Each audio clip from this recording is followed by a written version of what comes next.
Welcome to the full audio book of the second book of Moses, Exodus. Now these are the names of the children of Israel, which came into Egypt. Every man in his household came with Jacob. Reuben, Simeon, Levi, and Judah, Issachar, Zebulun, and Benjamin, Dan, and Naphtali, Gad, and Asher. And all the souls that came out of the loins of Jacob were 70 souls, for Joseph was in Egypt already. And Joseph died, and all his brethren, and all that generation. And the children of Israel were fruitful, and increased abundantly, and multiplied, and waxed exceeding mighty, and the land was filled with them. Now there arose up a new king over Egypt, which knew not Joseph. And he said unto his people, Behold, the people of the children of Israel are more and mightier than we. Come on, let us deal wisely with them, lest they multiply, and it come to pass, that, when there falleth out any war, they join also unto our enemies, and fight against us, and so get them up out of the land. Therefore they did set over them taskmasters to afflict them with their burdens. And they built for Pharaoh treasure cities, Pithom and Ramses. But the more they afflicted them, the more they multiplied and grew, and they were grieved because of the children of Israel. And the Egyptians made the children of Israel to serve with rigor. And they made their lives bitter with hard bondage, in mortar, and in brick, and in all manner of service in the field. All their service, wherein they made them serve, was with rigor. And the king of Egypt spake to the Hebrew midwives, of which the name of the one was Shiphrah, and the name of the other Puah. And he said, When ye do the office of a midwife to the Hebrew women, and see them upon the stools, if it be a son, then ye shall kill him, but if it be a daughter, then she shall live. But the midwives feared God, and did not as the king of Egypt commanded them, but saved the men children alive. And the king of Egypt called for the midwives, and said unto them, Why have ye done this thing, and have saved the men children alive? And the midwives said unto Pharaoh, Because the Hebrew women are not as the Egyptian women, for they are lively, and are delivered ere the midwives come in unto them. Therefore God dealt well with the midwives, and the people multiplied, and waxed very mighty. And it came to pass, because the midwives feared God, that he made them houses. And Pharaoh charged all his people, saying, Every son that is born ye shall cast into the river, and every daughter ye shall save alive. And there went a man of the house of Levi, and took to wife a daughter of Levi. And the woman conceived, and bare a son, and when she saw him that he was a goodly child, she hid him 3 months. And when she could not longer hide him, she took for him an ark of bulrushes, and daubed it with slime and with pitch, and put the child therein. And she laid it in the flags by the river's brink. And his sister stood afar off, to wit what would be done to him. And the daughter of Pharaoh came down to wash herself at the river, and her maidens walked along by the river's side, and when she saw the ark among the flags, she sent her maid to fetch it. And when she had opened it, she saw the child, and, behold, the babe wept. And she had compassion on him, and said, This is one of the Hebrews' children. Then said his sister to Pharaoh's daughter, Shall I go and call to thee a nurse of the Hebrew women, that she may nurse the child for thee? And Pharaoh's daughter said to her, Go. And the maid went and called the child's mother. And Pharaoh's daughter said unto her, Take this child away, and nurse it for me, and I will give thee thy wages. And the woman took the child, and nursed it. And the child grew, and she brought him unto Pharaoh's daughter, and he became her son. And she called his name Moses, and she said, Because I drew him out of the water. And it came to pass in those days, when Moses was grown, that he went out unto his brethren, and looked on their burdens, and he spied an Egyptian smiting an Hebrew, one of his brethren. And he looked this way and that way, and when he saw that there was no man, he slew the Egyptian, and hid him in the sand. And when he went out the second day, behold, 2 men of the Hebrews strove together, and he said to him that did the wrong, Wherefore smitest thou thy fellow? And he said, Who made thee a prince and a judge over us? Intendest thou to kill me, as thou killedst the Egyptian? And Moses feared, and said, Surely this thing is known. Now when Pharaoh heard this thing, he sought to slay Moses. But Moses fled from the face of Pharaoh, and dwelt in the land of Midian, and he sat down by a well. Now the priest of Midian had 7 daughters, and they came and drew water, and filled the troughs to water their father's flock. And the shepherds came and drove them away, but Moses stood up and helped them, and watered their flock. And when they came to Reuel their father, he said, How is it that ye are come so soon today? And they said, An Egyptian delivered us out of the hand of the shepherds, and also drew water enough for us, and watered the flock. And he said unto his daughters, And where is he? Why is it that ye have left the man? Call him, that he may eat bread. And Moses was content to dwell with the man, and he gave Moses Zipporah his daughter. And she bare him a son, and he called his name Gershom, for he said, I have been a stranger in a strange land. And it came to pass in process of time, that the king of Egypt died, and the children of Israel sighed by reason of the bondage, and they cried, and their cry came up unto God by reason of the bondage. And God heard their groaning, and God remembered his covenant with Abraham, with Isaac, and with Jacob. And God looked upon the children of Israel, and God had respect unto them. Now Moses kept the flock of Jethro his father-in-law, the priest of Midian, and he led the flock to the backside of the desert, and came to the mountain of God, even to Horeb. And the angel of the Lord appeared unto him in a flame of fire out of the midst of a bush, and he looked, and, behold, the bush burned with fire, and the bush was not consumed. And Moses said, I will now turn aside, and see this great sight, why the bush is not burnt. And when the Lord saw that he turned aside to see, God called unto him out of the midst of the bush, and said, Moses, Moses. And he said, Here am I. And he said, Draw not nigh hither, put off thy shoes from off thy feet, for the place whereon thou standest is holy ground. 6 Moreover he said, I am the God of thy father, the God of Abraham, the God of Isaac, and the God of Jacob. And Moses hid his face, for he was afraid to look upon God.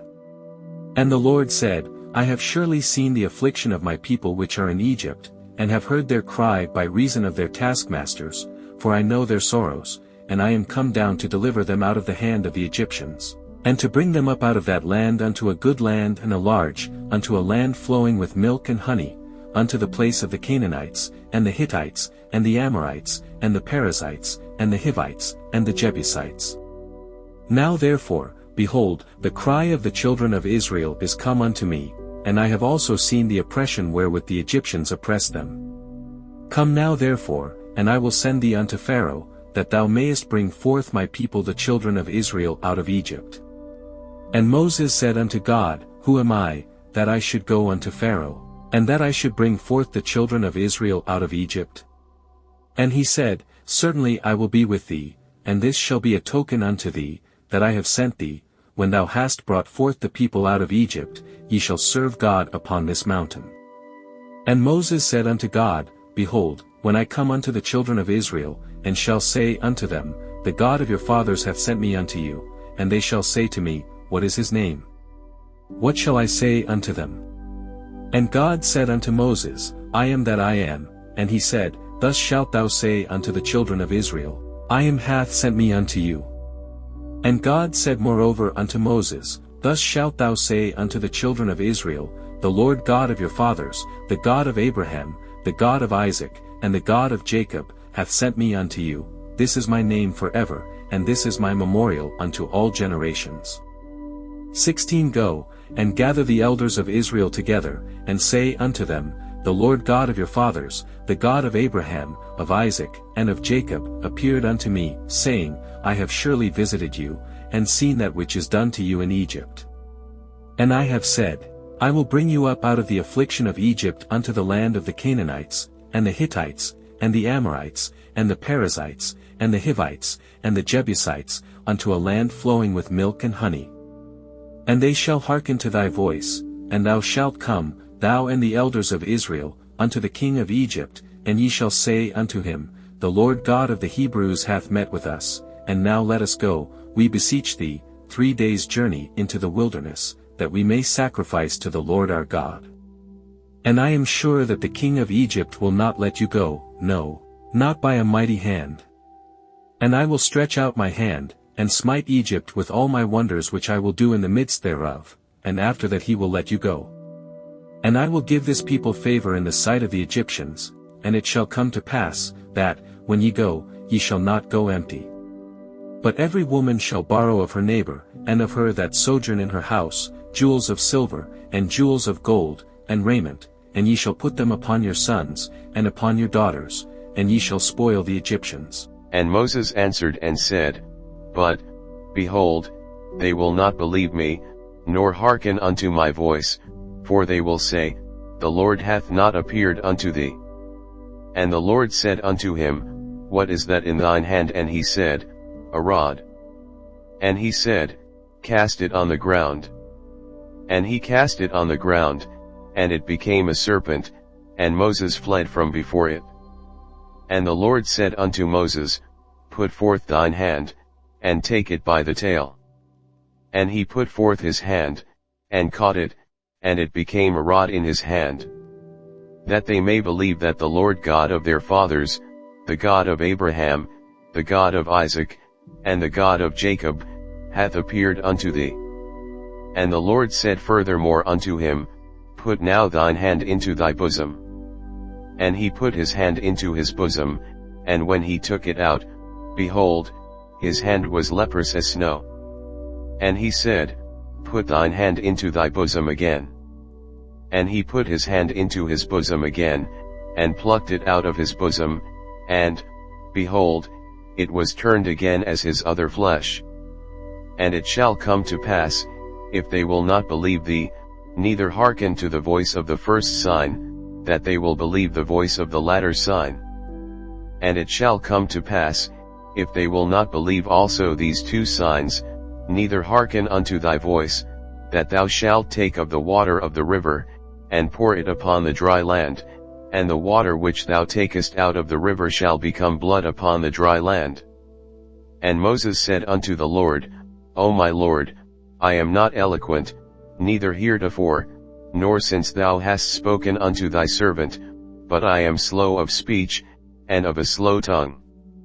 And the Lord said unto him, Who hath made man's mouth, or who maketh the dumb, or deaf, or the seeing, or the blind? Have not I the Lord? Now therefore go, and I will be with thy mouth, and teach thee what thou shalt say.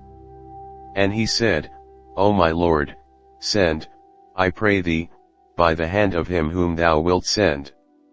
And the anger of the Lord was kindled against Moses, and he said, Is not Aaron the Levite thy brother? I know that he can speak well.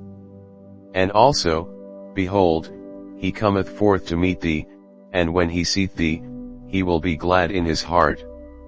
And thou shalt speak unto him, and put words in his mouth, and I will be with thy mouth, and with his mouth, and will teach you what ye shall do.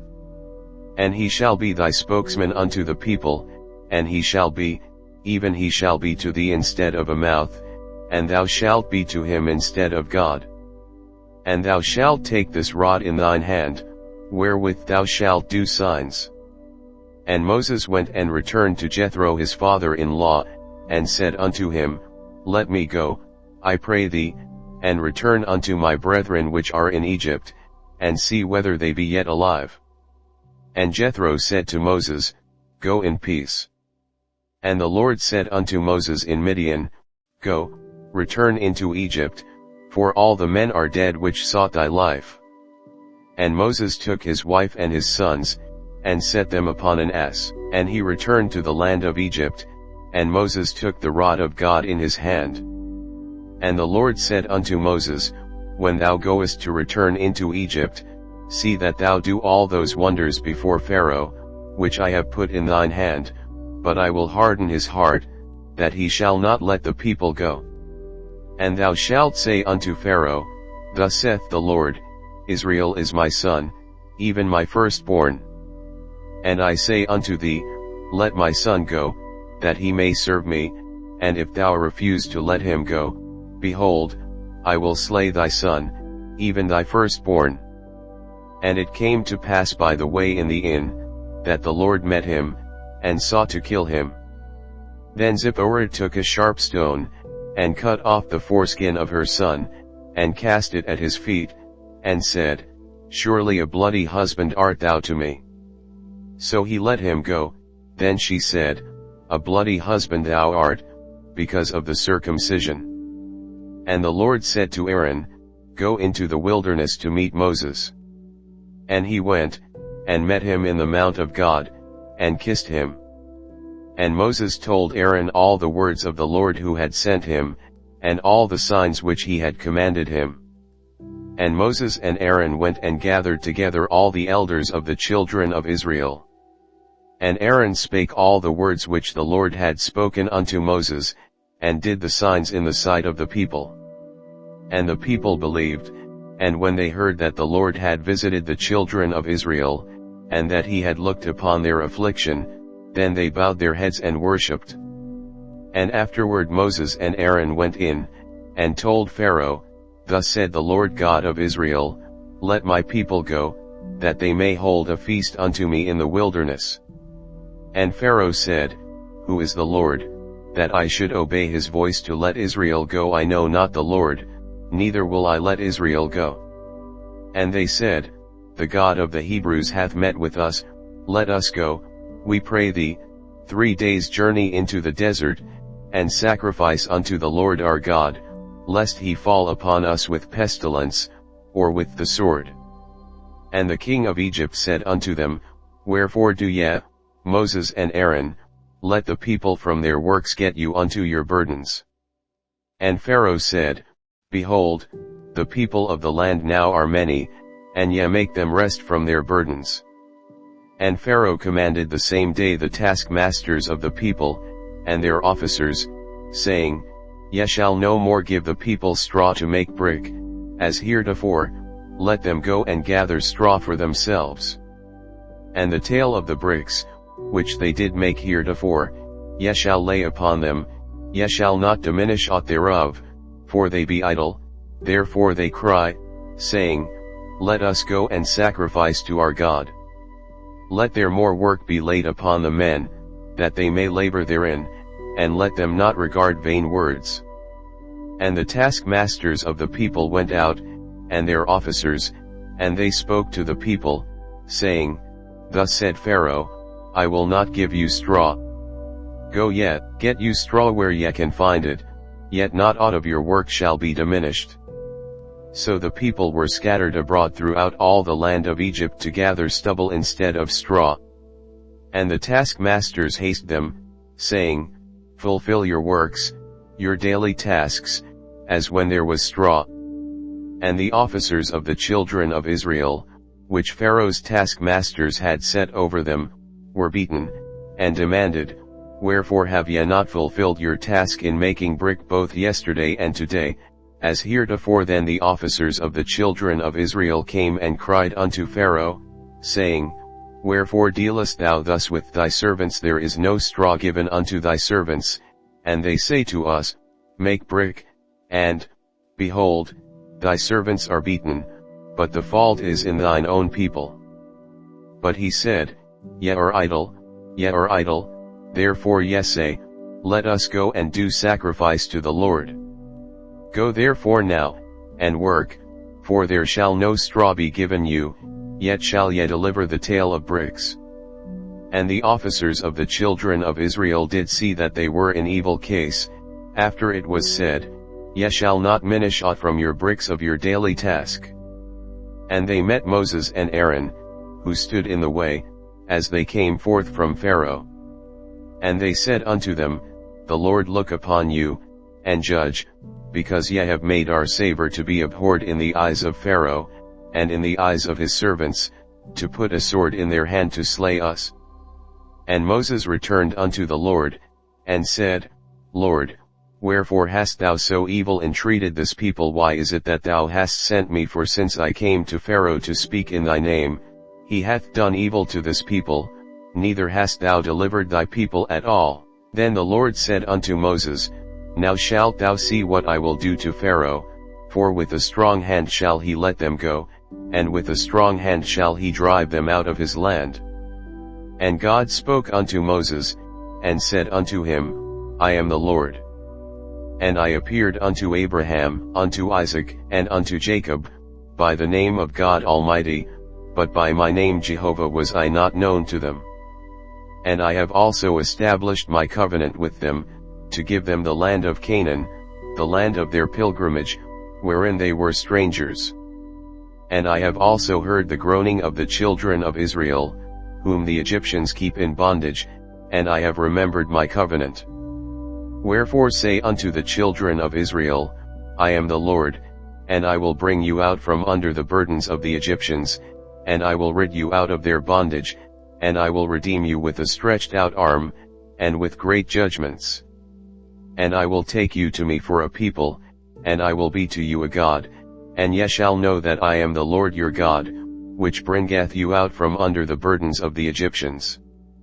And I will bring you in unto the land, concerning the which I did swear to give it to Abraham, to Isaac, and to Jacob, and I will give it you for an heritage, I am the Lord. And Moses spoke so unto the children of Israel, but they hearkened not unto Moses for anguish of spirit, and for cruel bondage. And the Lord spoke unto Moses, saying, Go in, speak unto Pharaoh king of Egypt, that he let the children of Israel go out of his land. And Moses spoke before the Lord, saying, Behold, the children of Israel have not hearkened unto me, how then shall Pharaoh hear me, who am of uncircumcised lips? And the Lord spoke unto Moses and unto Aaron, and gave them a charge unto the children of Israel, and unto Pharaoh king of Egypt, to bring the children of Israel out of the land of Egypt. These be the heads of their fathers' houses, the sons of Reuben the firstborn of Israel, Hanok, and Palu, Hezron, and Carmi, these be the families of Reuben. And the sons of Simeon, Jemuel, and Jamin, and Ahad, and Jachin, and Zohar, and Shaul the son of a Canaanitish woman, these are the families of Simeon. And these are the names of the sons of Levi according to their generations, Gershon, and Kohat, and Merari, and the years of the life of Levi were 137 years. The sons of Gershon, Libni, and Shimei, according to their families. And the sons of Kohat, Amram, and Izhar, and Hebron, and Uzziel, and the years of the life of Kohat were 133 years. And the sons of Merari, Mahali and Mushi, these are the families of Levi according to their generations. And Amram took him Jochebed his father's sister to wife, and she bare him Aaron and Moses, and the years of the life of Amram were 137 years. And the sons of Izhar, Korah, and Nepheg, and Zichri. And the sons of Uzziel, Misal, and Elzaphan, and Zithri. And Aaron took him Elisheva, daughter of Amminadab, sister of Nahshon, to wife, and she bare him Nadab, and Abihu, Eleazar, and Ithamar. And the sons of Korah, Asur, and Elkanah, and Abiasaph, these are the families of the Korites. And Eleazar Aaron's son took him one of the daughters of Putiel to wife, and she bare him Phinehas, these are the heads of the fathers of the Levites according to their families. These are that Aaron and Moses, to whom the Lord said, Bring out the children of Israel from the land of Egypt according to their armies. These are they which spake to Pharaoh king of Egypt, to bring out the children of Israel from Egypt, these are that Moses and Aaron.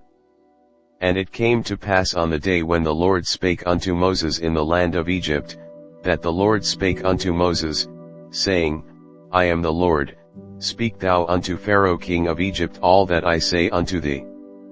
And Moses said before the Lord, Behold, I am of uncircumcised lips, and how shall Pharaoh hearken unto me? And the Lord said unto Moses, See, I have made thee a god to Pharaoh, and Aaron thy brother shall be thy prophet. Thou shalt speak all that I command thee, and Aaron thy brother shall speak unto Pharaoh, that he send the children of Israel out of his land. And I will harden Pharaoh's heart, and multiply my signs and my wonders in the land of Egypt.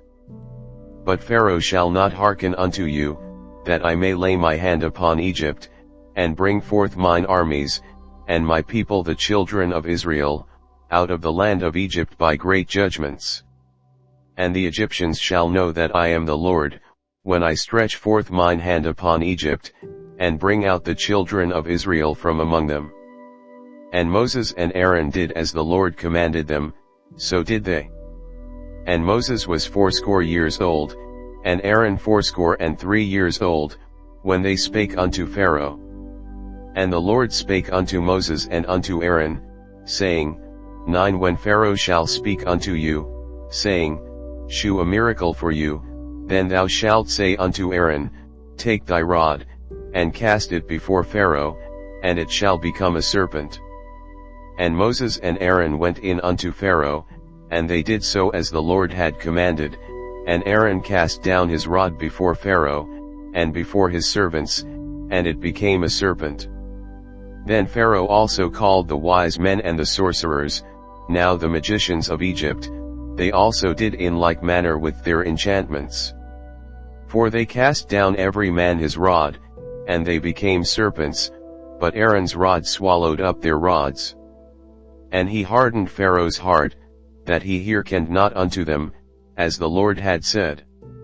And the Lord said unto Moses, Pharaoh's heart is hardened, he refused to let the people go. Get thee unto Pharaoh in the morning, lo, he goeth out unto the water, and thou shalt stand by the river's brink against he come, and the rod which was turned to a serpent shalt thou take in thine hand. 16 And thou shalt say unto him, The Lord God of the Hebrews hath sent me unto thee, saying, Let my people go, that they may serve me in the wilderness, and, behold, hitherto thou wouldest not hear. Thus saith the Lord, In this thou shalt know that I am the Lord. Behold, I will smite with the rod that is in mine hand upon the waters which are in the river, and they shall be turned to blood. And the fish that is in the river shall die, and the river shall stink, and the Egyptians shall lick it to drink of the water of the river. 19 And the Lord spoke unto Moses, Say unto Aaron, Take thy rod, and stretch out thine hand upon the waters of Egypt, upon their streams, upon their rivers, and upon their ponds, and upon all their pools of water, that they may become blood, and that there may be blood throughout all the land of Egypt, both in vessels of wood, and in vessels of stone. And Moses and Aaron did so, as the Lord commanded, and he lifted up the rod, and smote the waters that were in the river, in the sight of Pharaoh, and in the sight of his servants, and all the waters that were in the river were turned to blood. And the fish that was in the river died, and the river stank, and the Egyptians could not drink of the water of the river, and there was blood throughout all the land of Egypt. And the magicians of Egypt did so with their enchantments, and Pharaoh's heart was hardened, neither did he hearken unto them, as the Lord had said. And Pharaoh turned and went into his house, neither did he set his heart to this also. And all the Egyptians digged round about the river for water to drink, for they could not drink of the water of the river. And 7 days were fulfilled, after that the Lord had smitten the river. And the Lord spoke unto Moses, Go unto Pharaoh, and say unto him, Thus saith the Lord, Let my people go, that they may serve me. And if thou refuse to let them go, behold, I will smite all thy borders with frogs. And the river shall bring forth frogs abundantly, which shall go up and come into thine house, and into thy bedchamber, and upon thy bed, and into the house of thy servants, and upon thy people, and into thine ovens, and into thy kneading troughs. And the frogs shall come up both on thee, and upon thy people, and upon all thy servants. 5 And the Lord spoke unto Moses, Say unto Aaron, Stretch forth thine hand with thy rod over the streams, over the rivers, and over the ponds, and cause frogs to come up upon the land of Egypt. And Aaron stretched out his hand over the waters of Egypt, and the frogs came up, and covered the land of Egypt. And the magicians did so with their enchantments, and brought up frogs upon the land of Egypt. Then Pharaoh called for Moses and Aaron, and said, Entreat the Lord, that he may take away the frogs from me, and from my people, and I will let the people go, that they may do sacrifice unto the Lord. And Moses said unto Pharaoh, Glory over me, when shall I entreat for thee, and for thy servants, and for thy people, to destroy the frogs from thee and thy houses, that they may remain in the river only? And he said, Tomorrow. And he said, Be it according to thy word, that thou mayest know that there is none like unto the Lord our God. And the frogs shall depart from thee, and from thy houses, and from thy servants, and from thy people, they shall remain in the river only. And Moses and Aaron went out from Pharaoh, and Moses cried unto the Lord because of the frogs which he had brought against Pharaoh. And the Lord did according to the word of Moses, and the frogs died out of the houses, out of the villages, and out of the fields. And they gathered them together upon heaps, and the land stank. But when Pharaoh saw that there was respite, he hardened his heart, and hearkened not unto them, as the Lord had said. And the Lord said unto Moses, Say unto Aaron, Stretch out thy rod, and smite the dust of the land, that it may become lice throughout all the land of Egypt. And they did so, for Aaron stretched out his hand with his rod, and smote the dust of the earth, and it became lice in man, and in beast, all the dust of the land became lice throughout all the land of Egypt.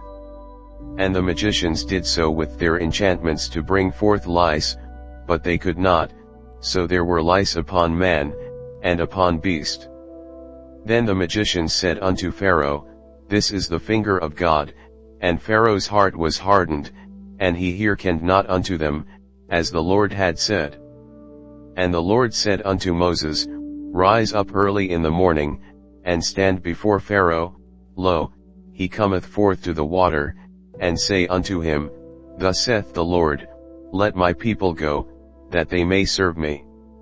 Else, if thou wilt not let my people go, behold, I will send swarms of flies upon thee, and upon thy servants, and upon thy people, and into thy houses, and the houses of the Egyptians shall be full of swarms of flies, and also the ground whereon they are. And I will sever in that day the land of Goshen, in which my people dwell, that no swarms of flies shall be there, to the end thou mayest know that I am the Lord in the midst of the earth. And I will put a division between my people and thy people, tomorrow shall this sign be. And the Lord did so, and there came a grievous swarm of flies into the house of Pharaoh, and into his servants' houses, and into all the land of Egypt. The land was corrupted by reason of the swarm of flies. And Pharaoh called for Moses and for Aaron, and said, Go ye, sacrifice to your God in the land. And Moses said, It is not meet so to do, for we shall sacrifice the abomination of the Egyptians to the Lord our God. Lo, shall we sacrifice the abomination of the Egyptians before their eyes, and will they not stone us? We will go 3 days' journey into the wilderness, and sacrifice to the Lord our God, as he shall command us. And Pharaoh said, I will let you go, that ye may sacrifice to the Lord your God in the wilderness, only ye shall not go very far away, entreat for me.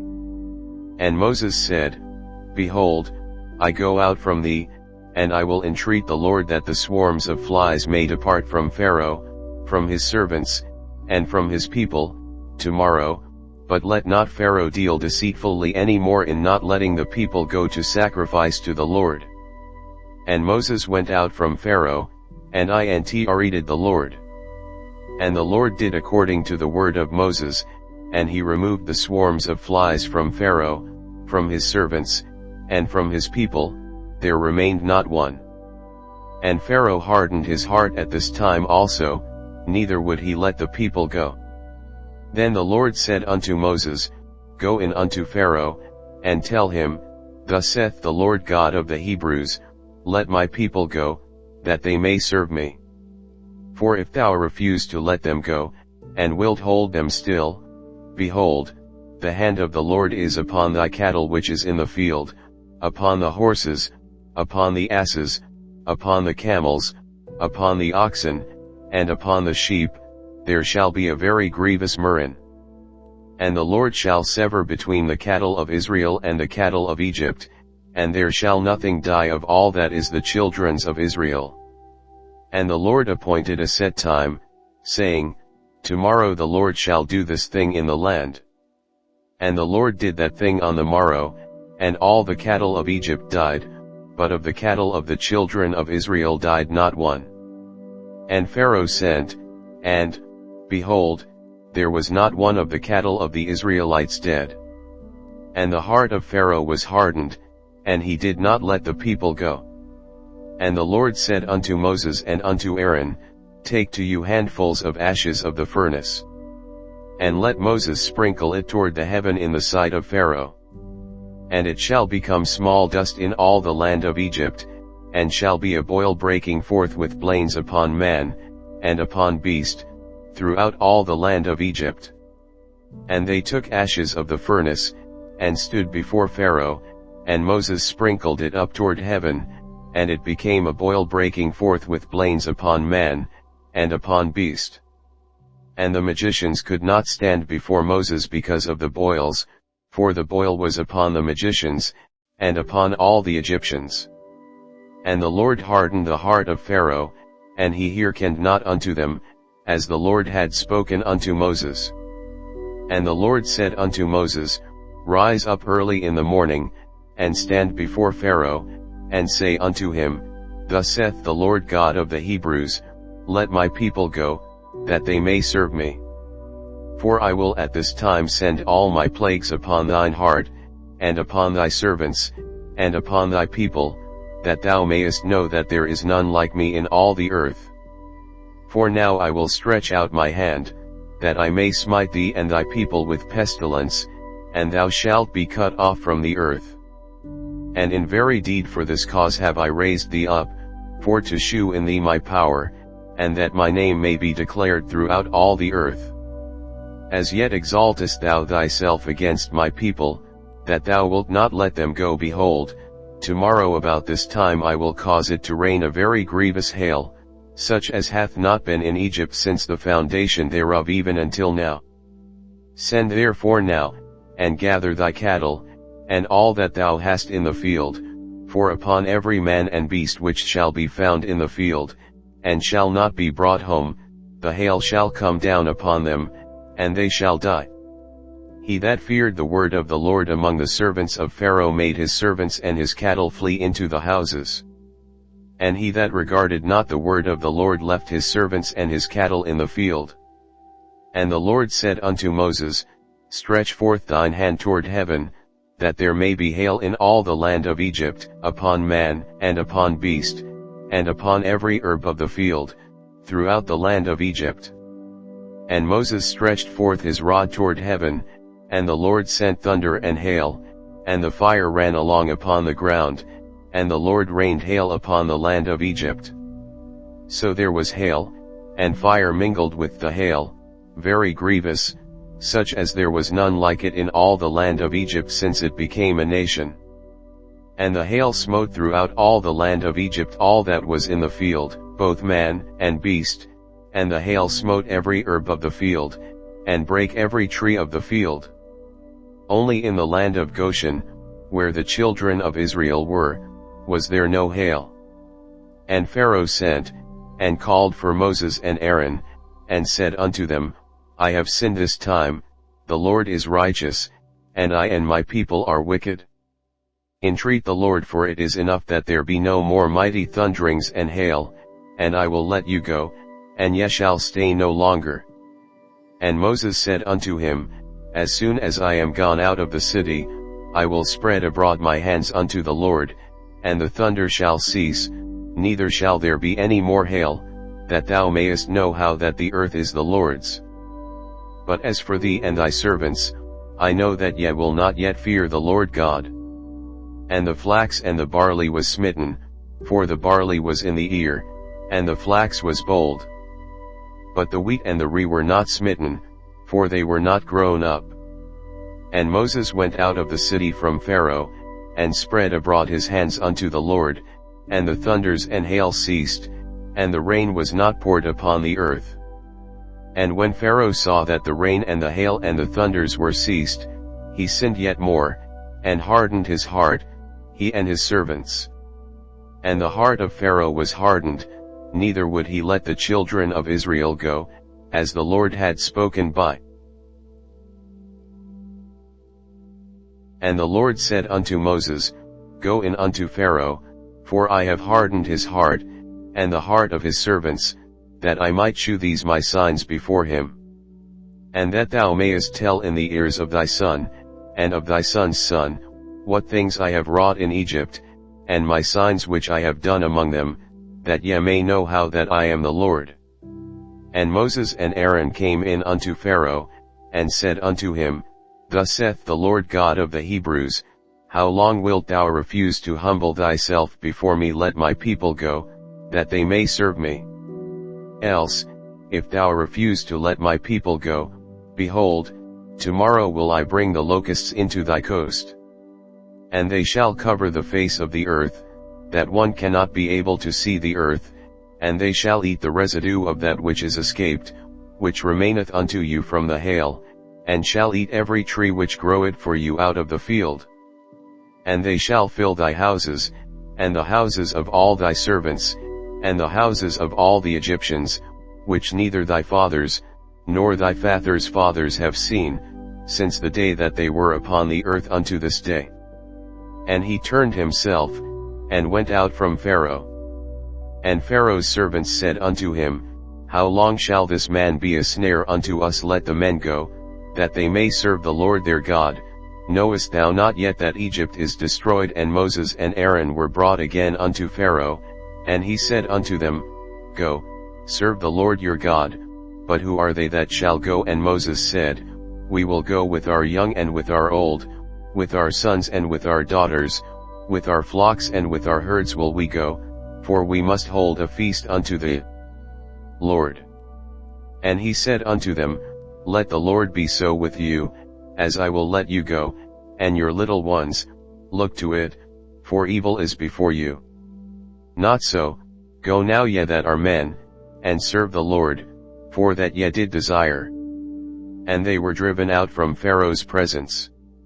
And the Lord said unto Moses, Stretch out thine hand over the land of Egypt for the locusts, that they may come up upon the land of Egypt, and eat every herb of the land, even all that the hail hath left.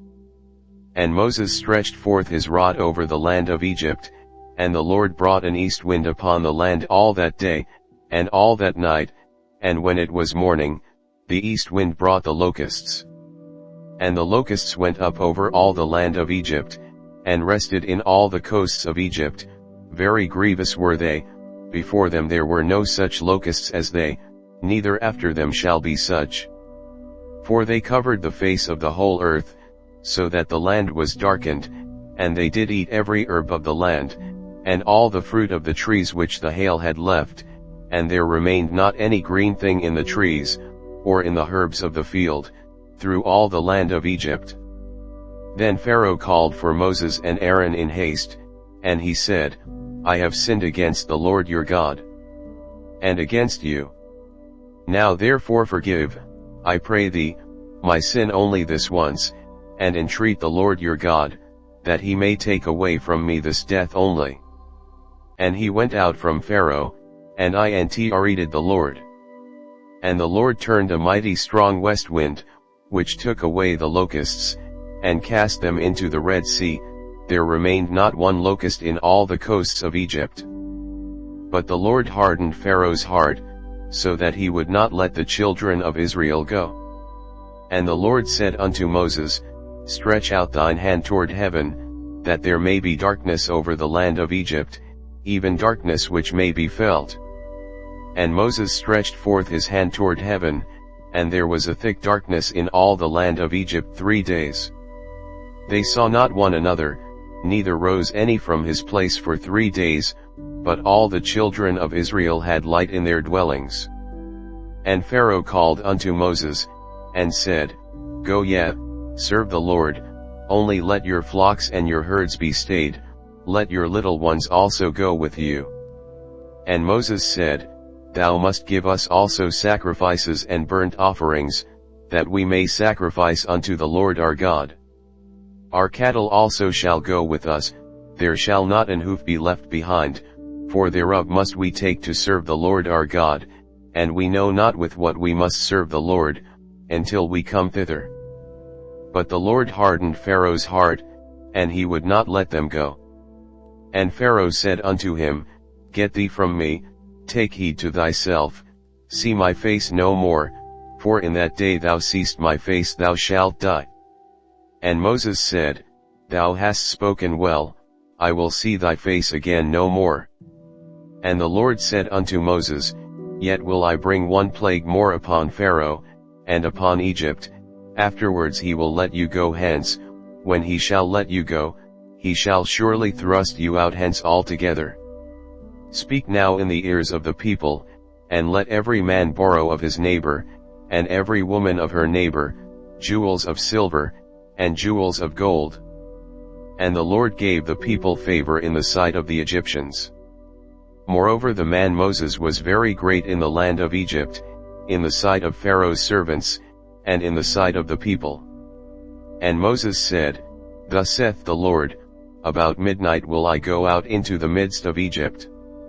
And all the firstborn in the land of Egypt shall die, from the firstborn of Pharaoh that sitteth upon his throne, even unto the firstborn of the maidservant that is behind the mill, and all the firstborn of beasts.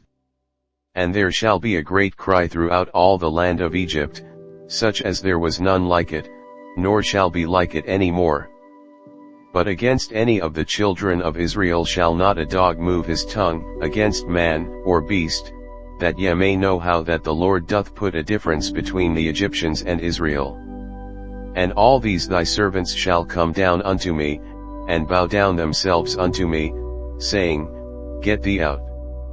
And all the people that follow thee, and after that I will go out. And he went out from Pharaoh in a great anger.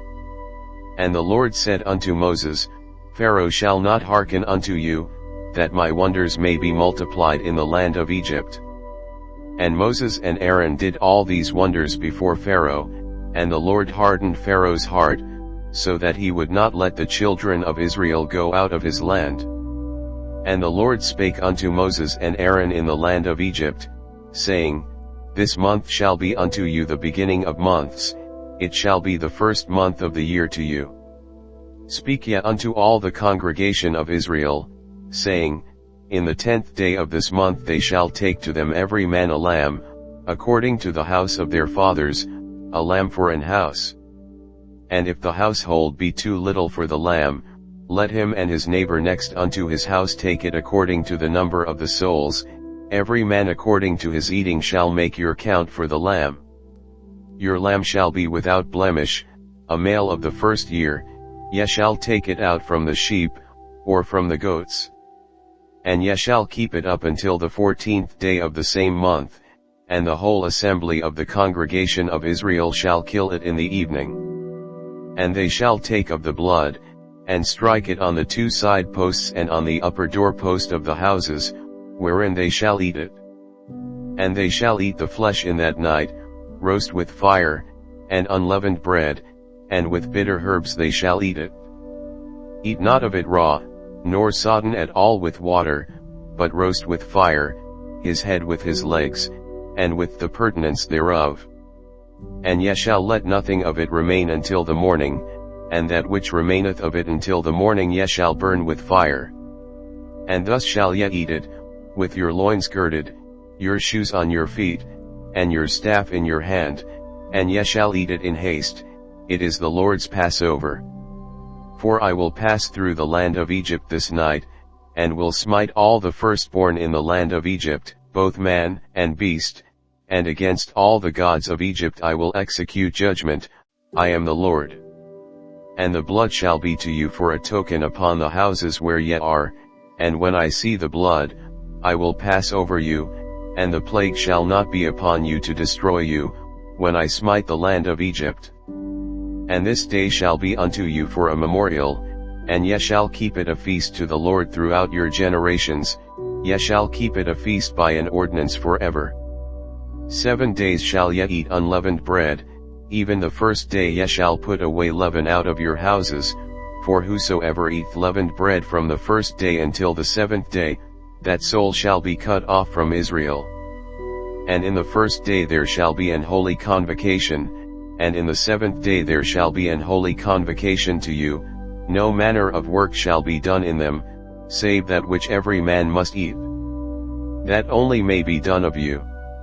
And ye shall observe the feast of unleavened bread, for in this selfsame day have I brought your armies out of the land of Egypt, therefore shall ye observe this day in your generations by an ordinance forever. In the first month, on the 14th day of the month at even, ye shall eat unleavened bread, until the 21st day of the month at even. 7 days shall there be no leaven found in your houses, for whosoever eateth that which is leavened, even that soul shall be cut off from the congregation of Israel, whether he be a stranger, or born in the land. Ye shall eat nothing leavened, in all your habitations shall ye eat unleavened bread. Then Moses called for all the elders of Israel, and said unto them, Draw out and take you a lamb according to your families, and kill the Passover. And ye shall take a bunch of hyssop, and dip it in the blood that is in the basin, and strike the lintel and the 2 side posts with the blood that is in the basin, and none of you shall go out at the door of his house until the morning. For the Lord will pass through to smite the Egyptians, and when he seeth the blood upon the lintel, and on the 2 side posts, the Lord will pass over the door, and will not suffer the destroyer to come in unto your houses to smite you. And ye shall observe this thing for an ordinance to thee and to thy sons forever. And it shall come to pass, when ye be come to the land which the Lord will give you, according as he hath promised, that ye shall keep this service. And it shall come to pass, when your children shall say unto you, What mean ye by the service, that ye shall say, It is the sacrifice of the Lord's Passover, who passed over the houses of the children of Israel in Egypt, when he smote the Egyptians, and delivered our houses. And the people bowed the head and worshipped. And the children of Israel went away, and did as the Lord had commanded Moses and Aaron, so did they. And it came to pass, that at midnight the Lord smote all the firstborn in the land of Egypt, from the firstborn of Pharaoh that sat on his throne unto the firstborn of the captive that was in the dungeon, and all the firstborn of cattle. And Pharaoh rose up in the night, he, and all his servants, and all the Egyptians, and there was a great cry in Egypt, for there was not a house where there was not one dead. And he called for Moses and Aaron by night, and said, Rise up, and get you forth from among my people, both ye and the children of Israel, and go, serve the Lord, as ye have said. Also take your flocks and your herds, as ye have said, and be gone, and bless me also.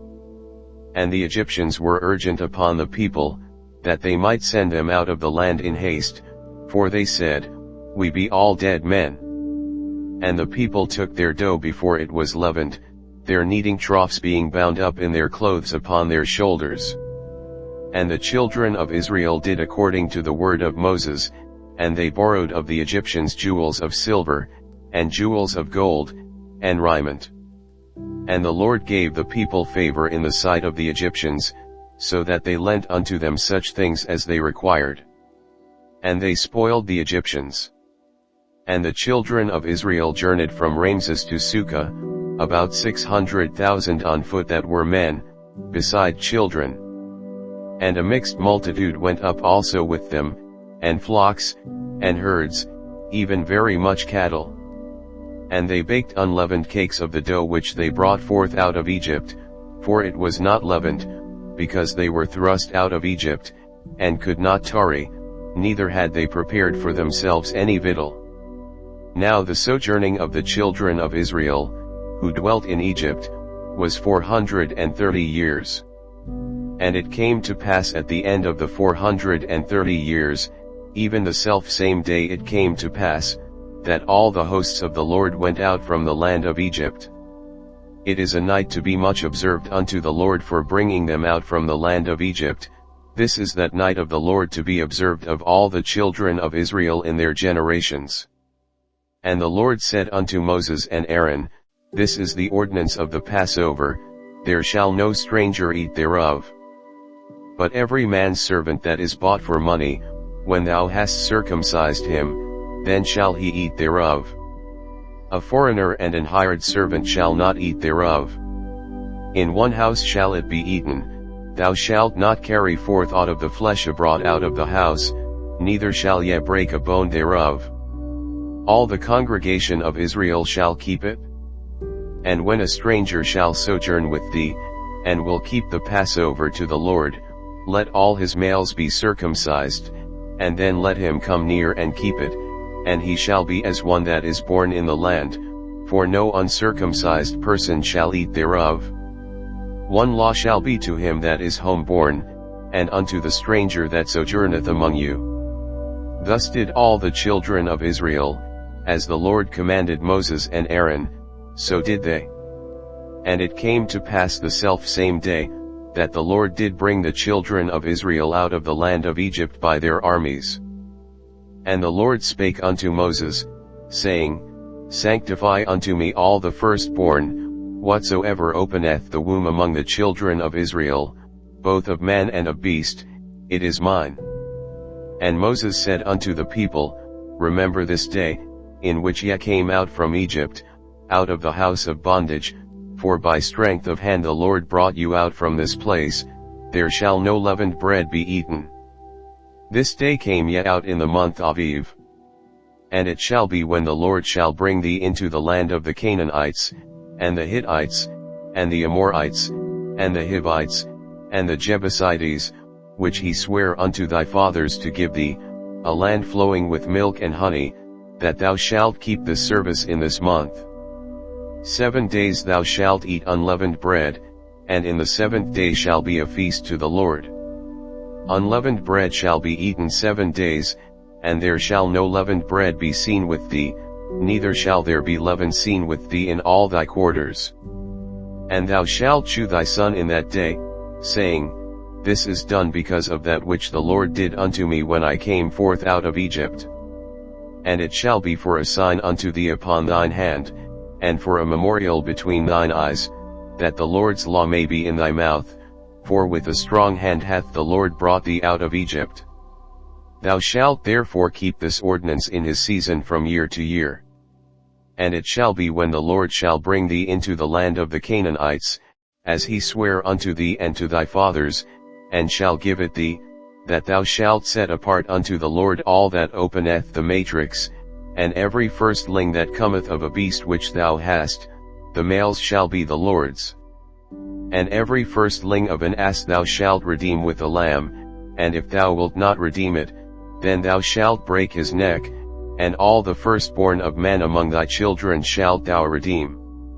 And it shall be when thy son asketh thee in time to come, saying, What is this that thou shalt say unto him, By strength of hand the Lord brought us out from Egypt, from the house of bondage. 15 And it came to pass, when Pharaoh would hardly let us go, that the Lord slew all the firstborn in the land of Egypt, both the firstborn of man, and the firstborn of beast. Therefore I sacrifice to the Lord all that openeth the matrix, being males, but all the firstborn of my children I redeem. And it shall be for a token upon thine hand, and for frontlets between thine eyes, for by strength of hand the Lord brought us forth out of Egypt.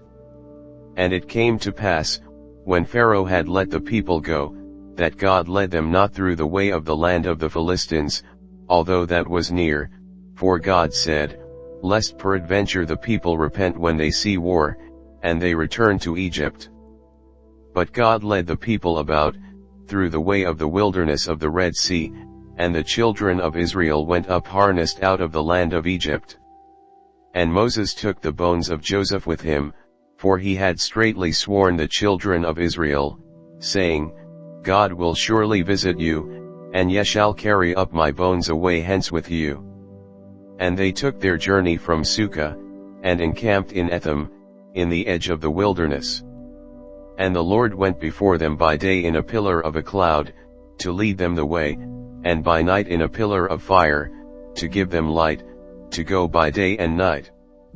He took not away the pillar of the cloud by day, nor the pillar of fire by night, from before the people.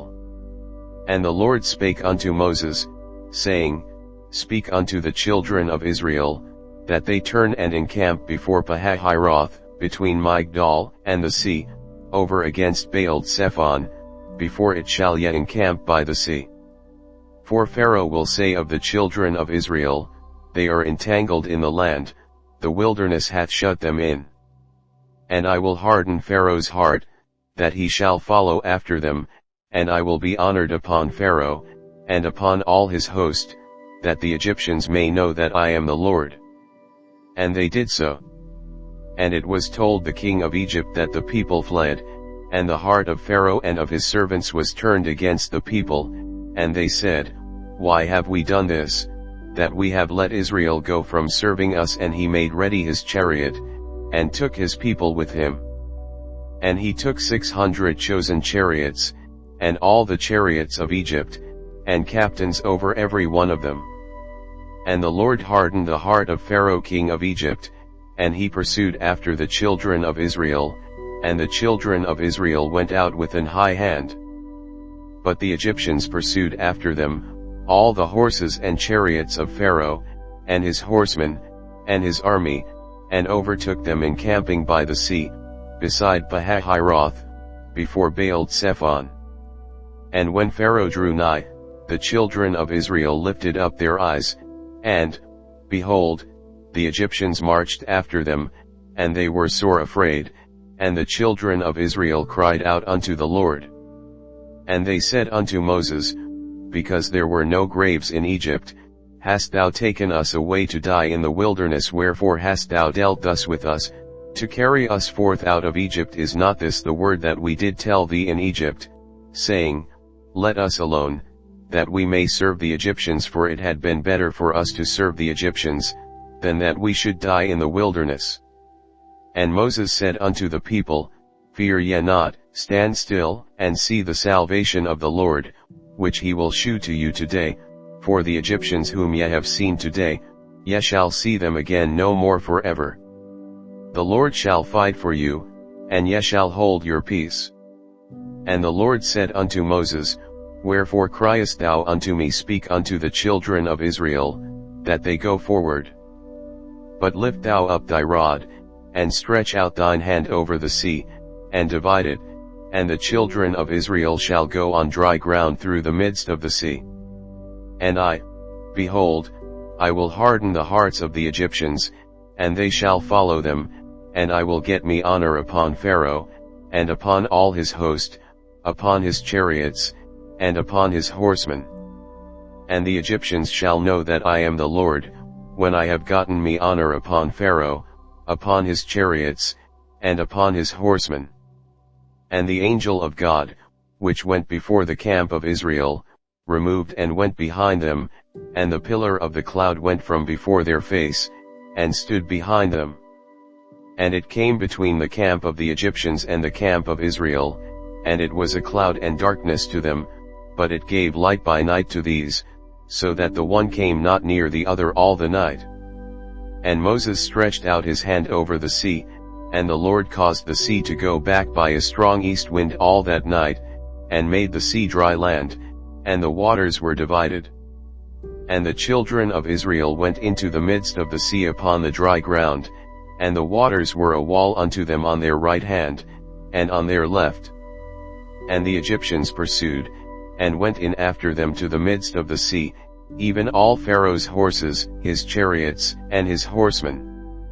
And it came to pass, that in the morning watch the Lord looked unto the host of the Egyptians through the pillar of fire and of the cloud, and troubled the host of the Egyptians, and took off their chariot wheels, that they drave them heavily, so that the Egyptians said, Let us flee from the face of Israel, for the Lord fighteth for them against the Egyptians.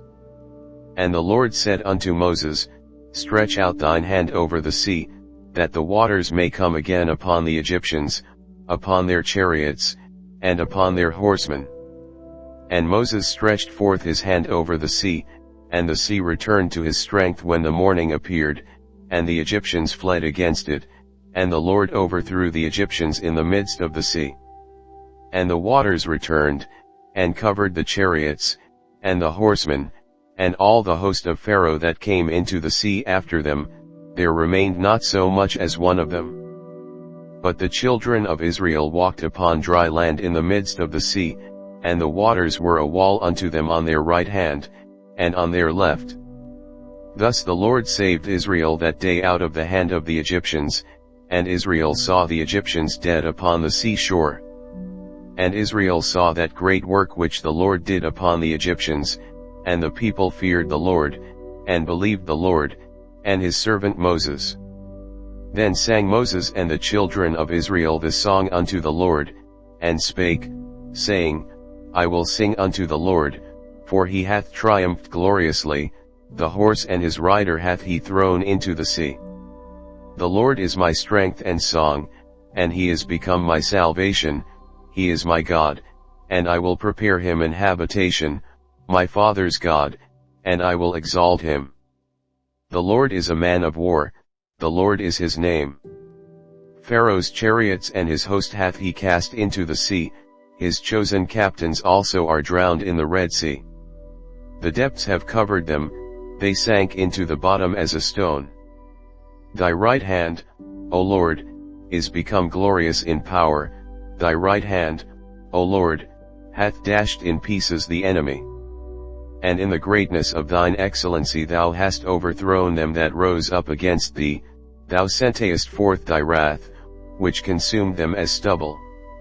And with the blast of thy nostrils the waters were gathered together, the flood stood upright as an heap, and the depths were congealed in the heart of the sea. The enemy said, I will pursue, I will overtake, I will divide the spoil, my lust shall be satisfied upon them, I will draw my sword, my hand shall destroy them. Thou didst blow with thy wind, the sea covered them, they sank as lead in the mighty waters.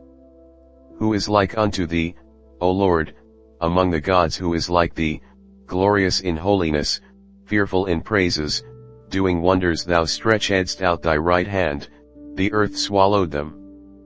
Thou in thy mercy hast led forth the people which thou hast redeemed, thou hast guided them in thy strength unto thy holy habitation. The people shall hear, and be afraid, sorrow shall take hold on the inhabitants of Palestina. Then the dukes of Edom shall be amazed, the mighty men of Moab, trembling shall take hold upon them, all the inhabitants of Canaan shall melt away. Fear and dread shall fall upon them, by the greatness of thine arm they shall be as still as a stone, till thy people pass over, O Lord, till the people pass over, which thou hast purchased. Thou shalt bring them in, and plant them in the mountain of thine inheritance, in the place, O Lord, which thou hast made for thee to dwell in the sanctuary, O Lord, which thy hands have established. The Lord shall reign forever and ever. For the horse of Pharaoh went in with his chariots and with his horsemen into the sea, and the Lord brought again the waters of the sea upon them, but the children of Israel went on dry land in the midst of the sea. And Miriam the prophetess, the sister of Aaron, took a timbrel in her hand, and all the women went out after her with timbrels and with dances. And Miriam answered them, Sing yet to the Lord, for he hath triumphed gloriously, the horse and his rider hath he thrown into the sea. So Moses brought Israel from the Red Sea, and they went out into the wilderness of Shur, and they went 3 days in the wilderness, and found no water. And when they came to Marah, they could not drink of the waters of Marah, for they were bitter, therefore the name of it was called Marah. And the people murmured against Moses, saying, What shall we drink? And he cried unto the Lord, and the Lord shewed him a tree, which when he had cast into the waters were made sweet, there he made for them a statute and an ordinance, and there he proved them, and said, If thou wilt diligently hearken to the voice of the Lord thy God, and wilt do that which is right in his sight, and wilt give ear to his commandments, and keep all his statutes, I will put none of these diseases upon thee, which I have brought upon the Egyptians, for I am the Lord that healeth thee. And they came to Elim, where were 12 wells of water, and 70 palm trees, and they encamped there by the waters. And they took their journey from Elim, and all the congregation of the children of Israel came unto the wilderness of Sin, which is between Elim and Sinai, on the 15th day of the 2nd month after their departing out of the land of Egypt. And the whole congregation of the children of Israel murmured against Moses and Aaron in the wilderness. And the children of Israel said unto them, Would to God we had died by the hand of the Lord in the land of Egypt, when we sat by the flesh pots, and when we did eat bread to the full, for ye have brought us forth into this wilderness, to kill this whole assembly with hunger. Then said the Lord unto Moses, Behold, I will rain bread from heaven for you, and the people shall go out and gather a certain rate every day, that I may prove them, whether they will walk in my law, or no. And it shall come to pass, that on the 6th day they shall prepare that which they bring in, and it shall be twice as much as they gather daily. And Moses and Aaron said unto all the children of Israel, At even, then ye shall know that the Lord hath brought you out from the land of Egypt. And in the morning, then ye shall see the glory of the Lord, for that he heareth your murmurings against the Lord. And what are we, that ye murmur against us? And Moses said, This shall be, when the Lord shall give you in the evening flesh to eat, and in the morning bread to the full, for that the Lord heareth your murmurings which ye murmur against him. And what are we? Your murmurings are not against us, but against the Lord. And Moses spake unto Aaron, Say unto all the congregation of the children of Israel, Come near before the Lord, for he hath heard your murmurings. And it came to pass, as Aaron spoke unto the whole congregation of the children of Israel, that they looked toward the wilderness, and, behold, the glory of the Lord appeared in the cloud.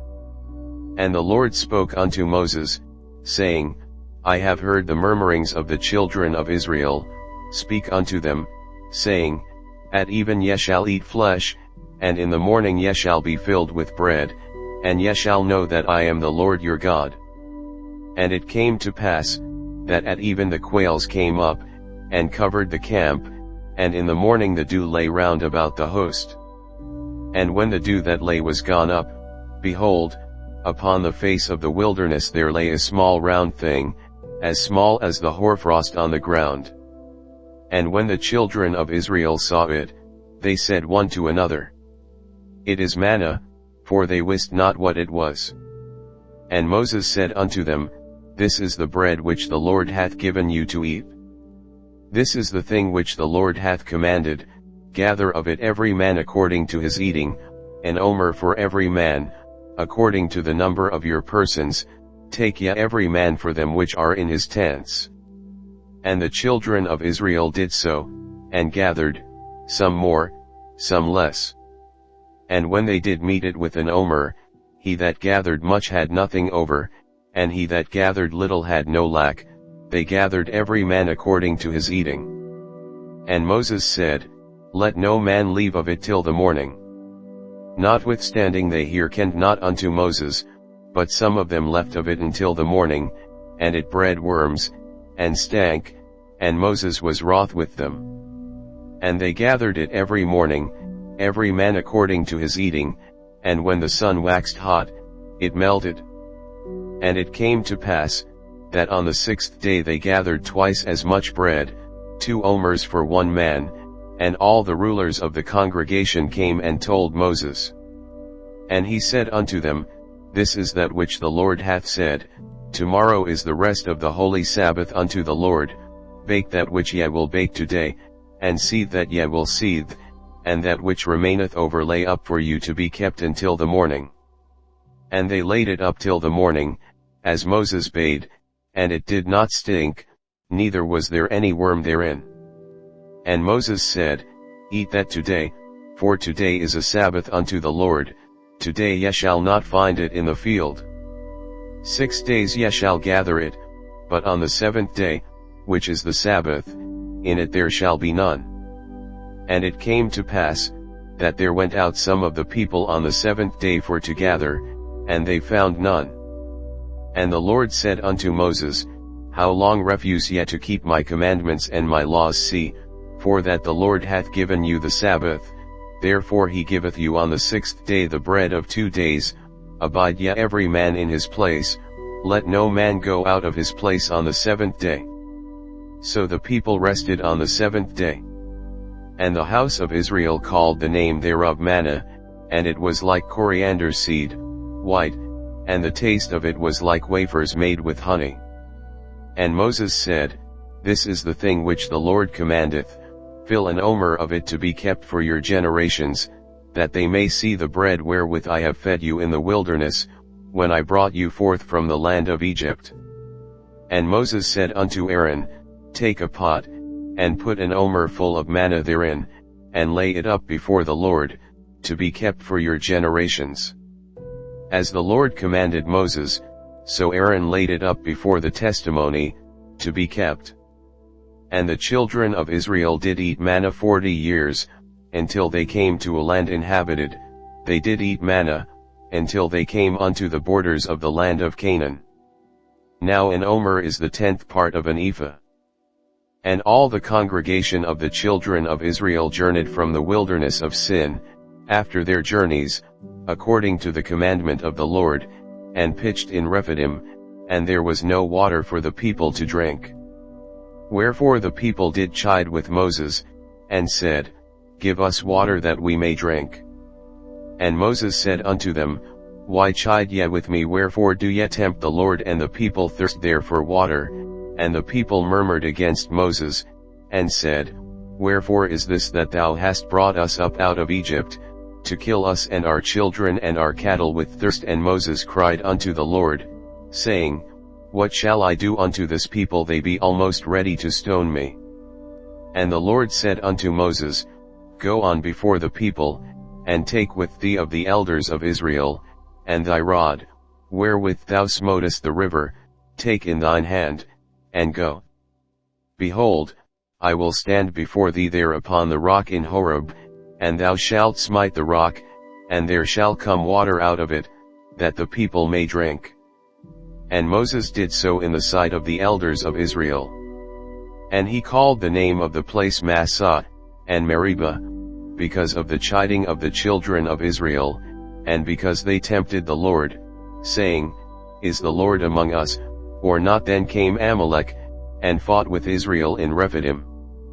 And Moses said unto Joshua, Choose us out men, and go out, fight with Amalek. Tomorrow I will stand on the top of the hill with the rod of God in mine hand. So Joshua did as Moses had said to him, and fought with Amalek, and Moses, Aaron, and Hur went up to the top of the hill. And it came to pass, when Moses held up his hand, that Israel prevailed, and when he let down his hand, Amalek prevailed. But Moses' hands were heavy, and they took a stone, and put it under him, and he sat thereon, and Aaron and Hur stayed up his hands, the one on the one side, and the other on the other side, and his hands were steady until the going down of the sun. And Joshua discomfited Amalek and his people with the edge of the sword. And the Lord said unto Moses, Write this for a memorial in a book, and rehearse it in the ears of Joshua, for I will utterly put out the remembrance of Amalek from under heaven. And Moses built an altar, and called the name of it Jehovah Nissi. For he said, Because the Lord hath sworn that the Lord will have war with Amalek from generation to generation. When Jethro, the priest of Midian, Moses' father-in-law, heard of all that God had done for Moses, and for Israel his people, and that the Lord had brought Israel out of Egypt, then Jethro, Moses' father-in-law, took Zipporah, Moses' wife, after he had sent her back, and her 2 sons, of which the name of the one was Gershom, for he said, I have been an alien in a strange land. And the name of the other was Eliezer, for the God of my father, said he, was mine help, and delivered me from the sword of Pharaoh. And Jethro, Moses' father-in-law, came with his sons and his wife unto Moses into the wilderness, where he encamped at the mount of God. And he said unto Moses, I thy father-in-law Jethro am come unto thee, and thy wife, and her 2 sons with her. And Moses went out to meet his father-in-law, and did obeisance, and kissed him, and they asked each other of their welfare, and they came into the tent. And Moses told his father-in-law all that the Lord had done unto Pharaoh and to the Egyptians for Israel's sake, and all the travail that had come upon them by the way, and how the Lord delivered them. And Jethro rejoiced for all the goodness which the Lord had done to Israel, whom he had delivered out of the hand of the Egyptians. And Jethro said, Blessed be the Lord, who hath delivered you out of the hand of the Egyptians, and out of the hand of Pharaoh, who hath delivered the people from under the hand of the Egyptians. Now I know that the Lord is greater than all gods, for in the thing wherein they dealt proudly he was above them. And Jethro, Moses' father-in-law, took a burnt offering and sacrifices for God, and Aaron came, and all the elders of Israel, to eat bread with Moses' father-in-law before God. And it came to pass on the morrow, that Moses sat to judge the people, and the people stood by Moses from the morning unto the evening.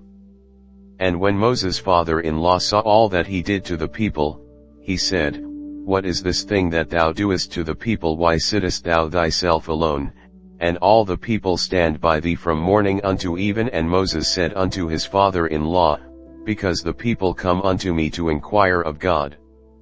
When they have a matter, they come unto me, and I judge between one and another, and I do make them know the statutes of God, and his laws.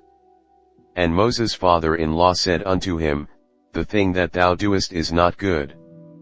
Thou wilt surely wear away, both thou, and this people that is with thee, for this thing is too heavy for thee, thou art not able to perform it thyself alone. Hearken now unto my voice, I will give thee counsel, and God shall be with thee, be thou for the people to God ward, that thou mayest bring the causes unto God. And thou shalt teach them ordinances and laws, and shalt shew them the way wherein they must walk, and the work that they must do.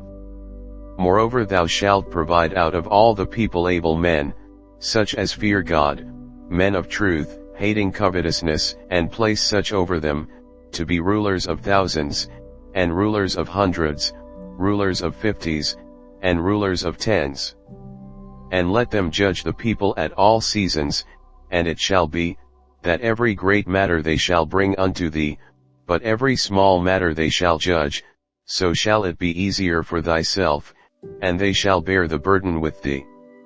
If thou shalt do this thing, and God command thee so, then thou shalt be able to endure, and all this people shall also go to their place in peace. So Moses hearkened to the voice of his father-in-law, and did all that he had said. And Moses chose able men out of all Israel, and made them heads over the people, rulers of thousands, rulers of hundreds, rulers of 50s, and rulers of 10s. And they judged the people at all seasons, the hard causes they brought unto Moses, but every small matter they judged themselves. And Moses let his father-in-law depart, and he went his way into his own land. In the 3rd month, when the children of Israel were gone forth out of the land of Egypt, the same day came they into the wilderness of Sinai.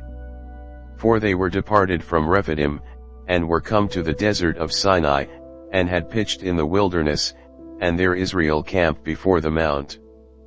And Moses went up unto God, and the Lord called unto him out of the mountain, saying, Thus shalt thou say to the house of Jacob, and tell the children of Israel, Ye have seen what I did unto the Egyptians, and how I bare you on eagle's wings, and brought you unto myself.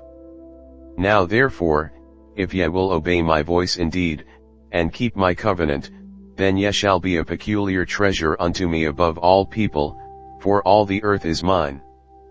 And ye shall be unto me a kingdom of priests, and an holy nation. These are the words which thou shalt speak unto the children of Israel. And Moses came and called for the elders of the people, and laid before their faces all these words which the Lord commanded him. And all the people answered together, and said, All that the Lord hath spoken we will do. And Moses returned the words of the people unto the Lord. And the Lord said unto Moses, Lo, I come unto thee in a thick cloud, that the people may hear when I speak with thee, and believe thee forever. And Moses told the words of the people unto the Lord. And the Lord said unto Moses, Go unto the people, and sanctify them today and tomorrow, and let them wash their clothes, and be ready against the third day, for the third day the Lord will come down in the sight of all the people upon Mount Sinai. And thou shalt set bounds unto the people round about, saying, Take heed to yourselves, that ye go not up into the mount, or touch the border of it. Whosoever toucheth the mount shall be surely put to death. There shall not an hand touch it, but he shall surely be stoned, or shot through, whether it be beast or man, it shall not live. When the trumpet soundeth long, they shall come up to the mount. And Moses went down from the mount unto the people, and sanctified the people, and they washed their clothes.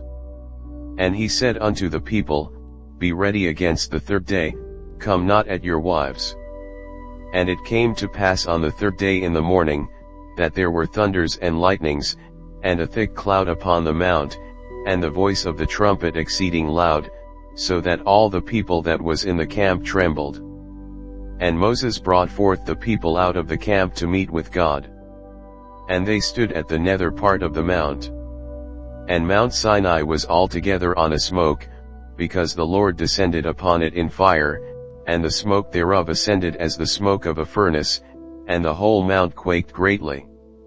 And when the voice of the trumpet sounded long, and waxed louder and louder, Moses spake, and God answered him by a voice. And the Lord came down upon Mount Sinai, on the top of the mount, and the Lord called Moses up to the top of the mount, and Moses went up. And the Lord said unto Moses, Go down, charge the people, lest they break through unto the Lord to gaze, and many of them perish. And let the priests also, which come near to the Lord, sanctify themselves, lest the Lord break forth upon them. And Moses said unto the Lord, The people cannot come up to Mount Sinai, for thou chargedst us, saying, Set bounds about the mount, and sanctify it. And the Lord said unto him, Away, get thee down, and thou shalt come up, thou, and Aaron with thee, but let not the priests and the people break through to come up unto the Lord, lest he break forth upon them. So Moses went down unto the people, and spoke unto them. And God spake all these words, saying, I am the Lord thy God, which have brought thee out of the land of Egypt, out of the house of bondage. Thou shalt have no other gods before me. Thou shalt not make unto thee any graven image, or any likeness of anything that is in heaven above, or that is in the earth beneath, or that is in the water under the earth. Thou shalt not bow down thyself to them, nor serve them, for I the Lord thy God am a jealous God, visiting the iniquity of the fathers upon the children unto the third and fourth generation of them that hate me, and shewing mercy unto thousands of them that love me, and keep my commandments. Thou shalt not take the name of the Lord thy God in vain, for the Lord will not hold him guiltless that taketh his name in vain. Remember the Sabbath day, to keep it holy. 6 days shalt thou labor, and do all thy work. But the seventh day is the Sabbath of the Lord thy God, in it thou shalt not do any work, thou, nor thy son, nor thy daughter, thy manservant, nor thy maidservant, nor thy cattle, nor thy stranger that is within thy gates. For in 6 days the Lord made heaven and earth, the sea, and all that in them is, and rested the seventh day, wherefore the Lord blessed the Sabbath day, and hallowed it. Honor thy father and thy mother, that thy days may be long upon the land which the Lord thy God giveth thee. Thou shalt not kill. Thou shalt not commit adultery. Thou shalt not steal. Thou shalt not bear false witness against thy neighbor. Thou shalt not covet thy neighbor's house, thou shalt not covet thy neighbor's wife, nor his manservant, nor his maidservant, nor his ox, nor his ass, nor anything that is thy neighbor's.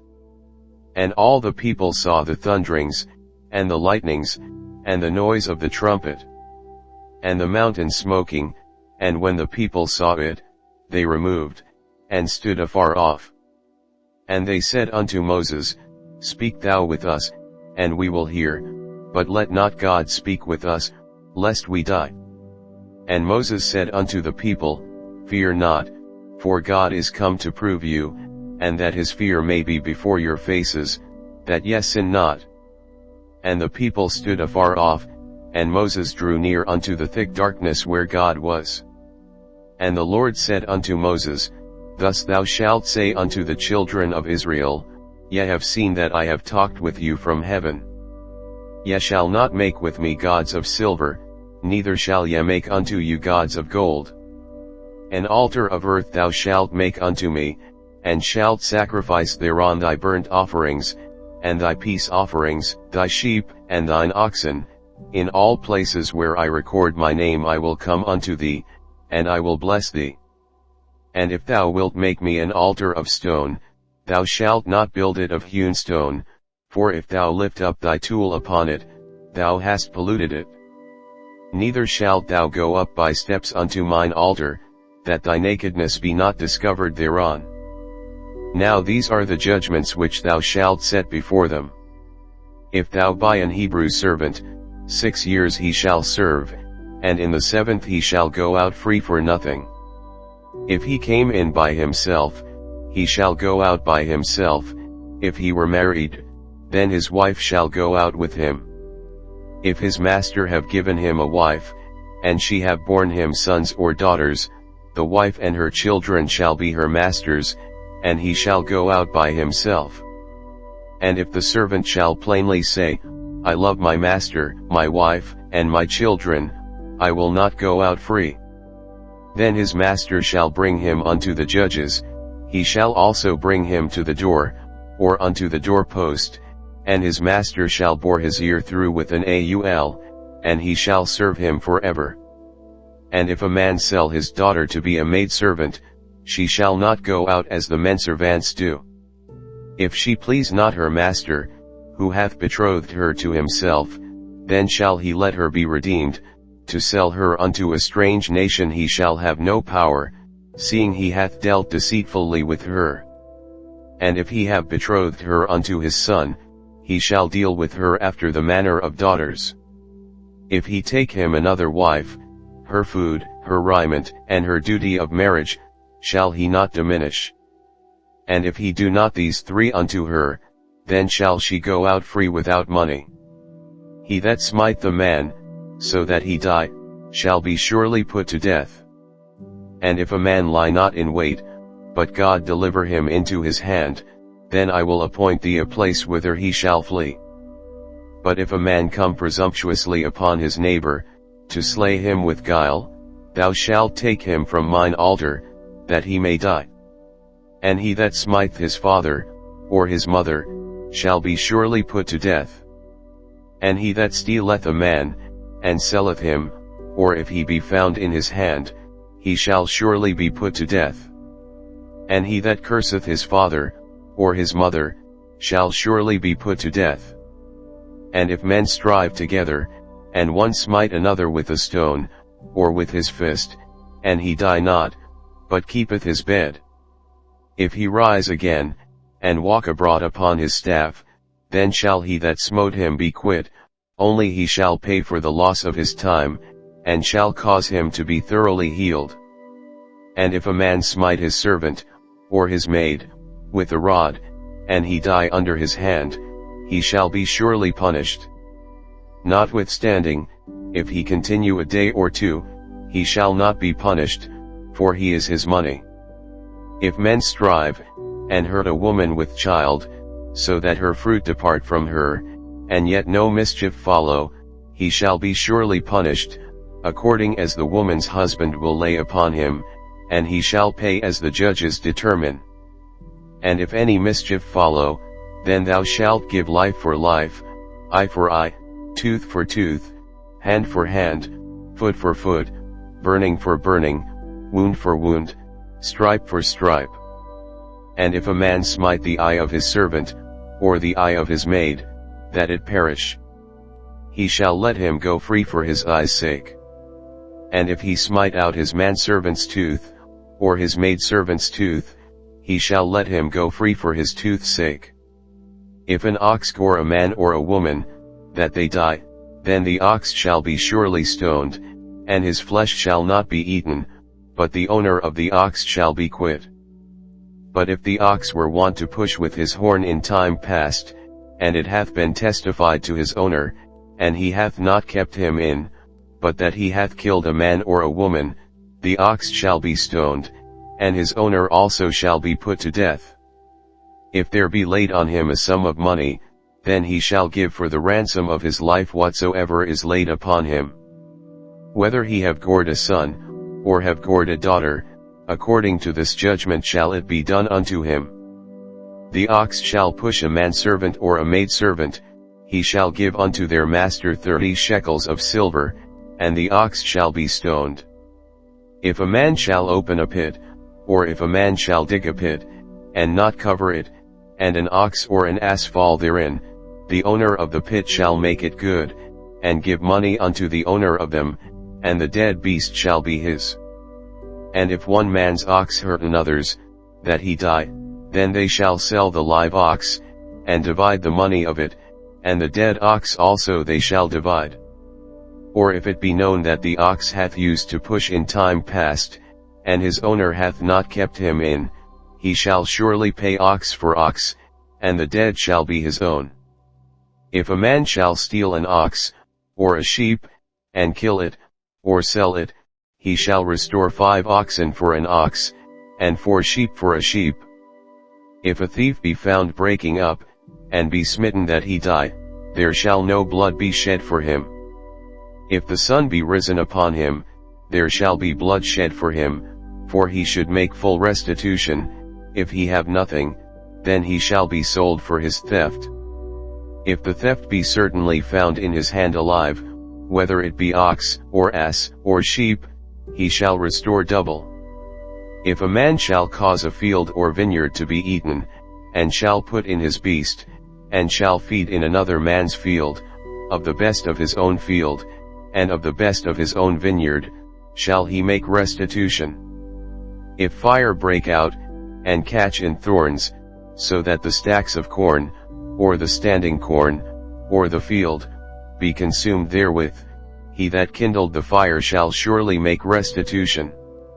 If a man shall deliver unto his neighbor money or stuff to keep, and it be stolen out of the man's house, if the thief be found, let him pay double.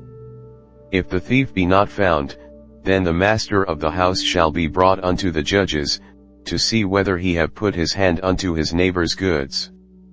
For all manner of trespass, whether it be for ox, for ass, for sheep, for raiment, or for any manner of lost thing, which another challengeth to be his, the cause of both parties shall come before the judges, and whom the judges shall condemn. He shall pay double unto his neighbor. If a man deliver unto his neighbor an ass, or an ox, or a sheep, or any beast, to keep, and it die, or be hurt, or driven away, no man seeing it, then shall an oath of the Lord be between them both, that he hath not put his hand unto his neighbor's goods, and the owner of it shall accept thereof, and he shall not make it good. And if it be stolen from him, he shall make restitution unto the owner thereof. If it be torn in pieces, then let him bring it for witness, and he shall not make good that which was torn. And if a man borrow aught of his neighbor, and it be hurt, or die, the owner thereof being not with it, he shall surely make it good. But if the owner thereof be with it, he shall not make it good.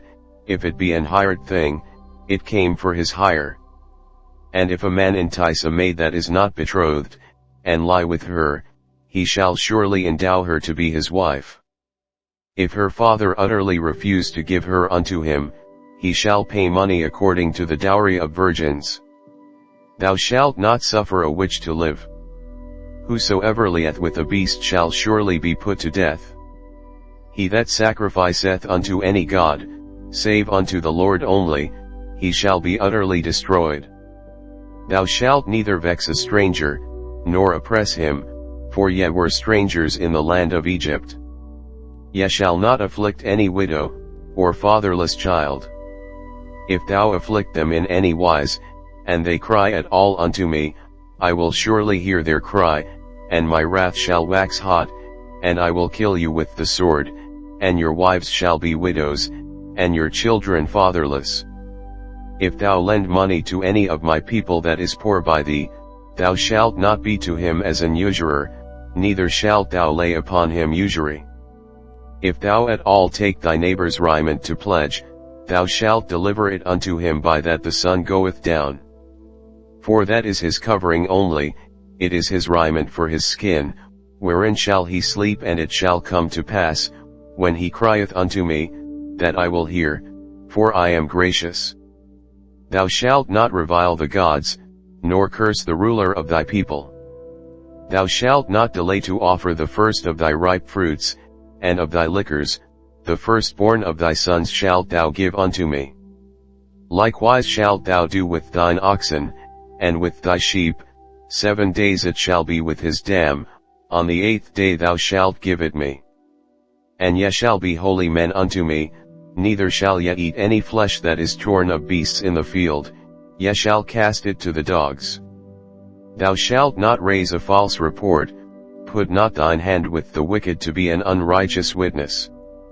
Thou shalt not follow a multitude to do evil, neither shalt thou speak in a cause to decline after many to wrest judgment. Neither shalt thou countenance a poor man in his cause. If thou meet thine enemy's ox or his ass going astray, thou shalt surely bring it back to him again.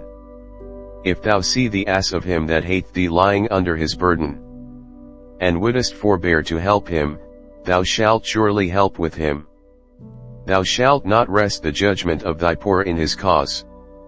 Keep thee far from a false matter, and the innocent and righteous slay thou not, for I will not justify the wicked. And thou shalt take no gift, for the gift blindeth the wise, and perverteth the words of the righteous. Also thou shalt not oppress a stranger, for ye know the heart of a stranger, seeing ye were strangers in the land of Egypt. And 6 years thou shalt sow thy land, and shalt gather in the fruits thereof. But the 7th year thou shalt let it rest and lie still, that the poor of thy people may eat, and what they leave the beasts of the field shall eat.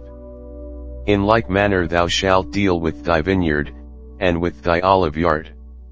6 days thou shalt do thy work, and on the 7th day thou shalt rest, that thine ox and thine ass may rest, and the son of thy handmaid, and the stranger, may be refreshed.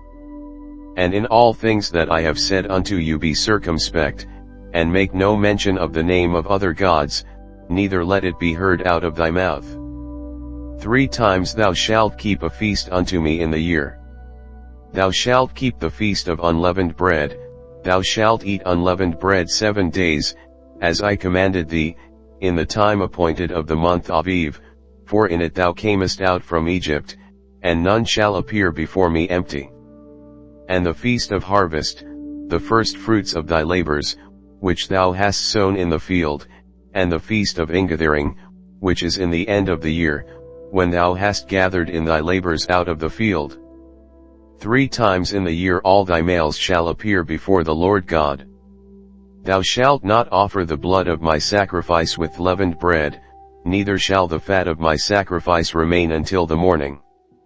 The first of the first fruits of thy land thou shalt bring into the house of the Lord thy God. Thou shalt not see the kid in his mother's milk. Behold, I send an angel before thee, to keep thee in the way, and to bring thee into the place which I have prepared. Beware of him, and obey his voice, provoke him not, for he will not pardon your transgressions, for my name is in him. But if thou shalt indeed obey his voice, and do all that I speak, then I will be an enemy unto thine enemies, and an adversary unto thine adversaries. For mine angel shall go before thee, and bring thee in unto the Amorites, and the Hittites, and the Perizzites, and the Canaanites, the Hivites, and the Jebusites, and I will cut them off. Thou shalt not bow down to their gods, nor serve them, nor do after their works, but thou shalt utterly overthrow them, and quite break down their images. And ye shall serve the Lord your God, and he shall bless thy bread, and thy water, and I will take sickness away from the midst of thee. There shall nothing cast their young, nor be barren, in thy land, the number of thy days I will fulfill. I will send my fear before thee, and will destroy all the people to whom thou shalt come, and I will make all thine enemies turn their backs unto thee.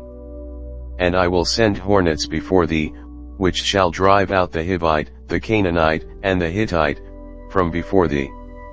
I will not drive them out from before thee in 1 year, lest the land become desolate, and the beast of the field multiply against thee.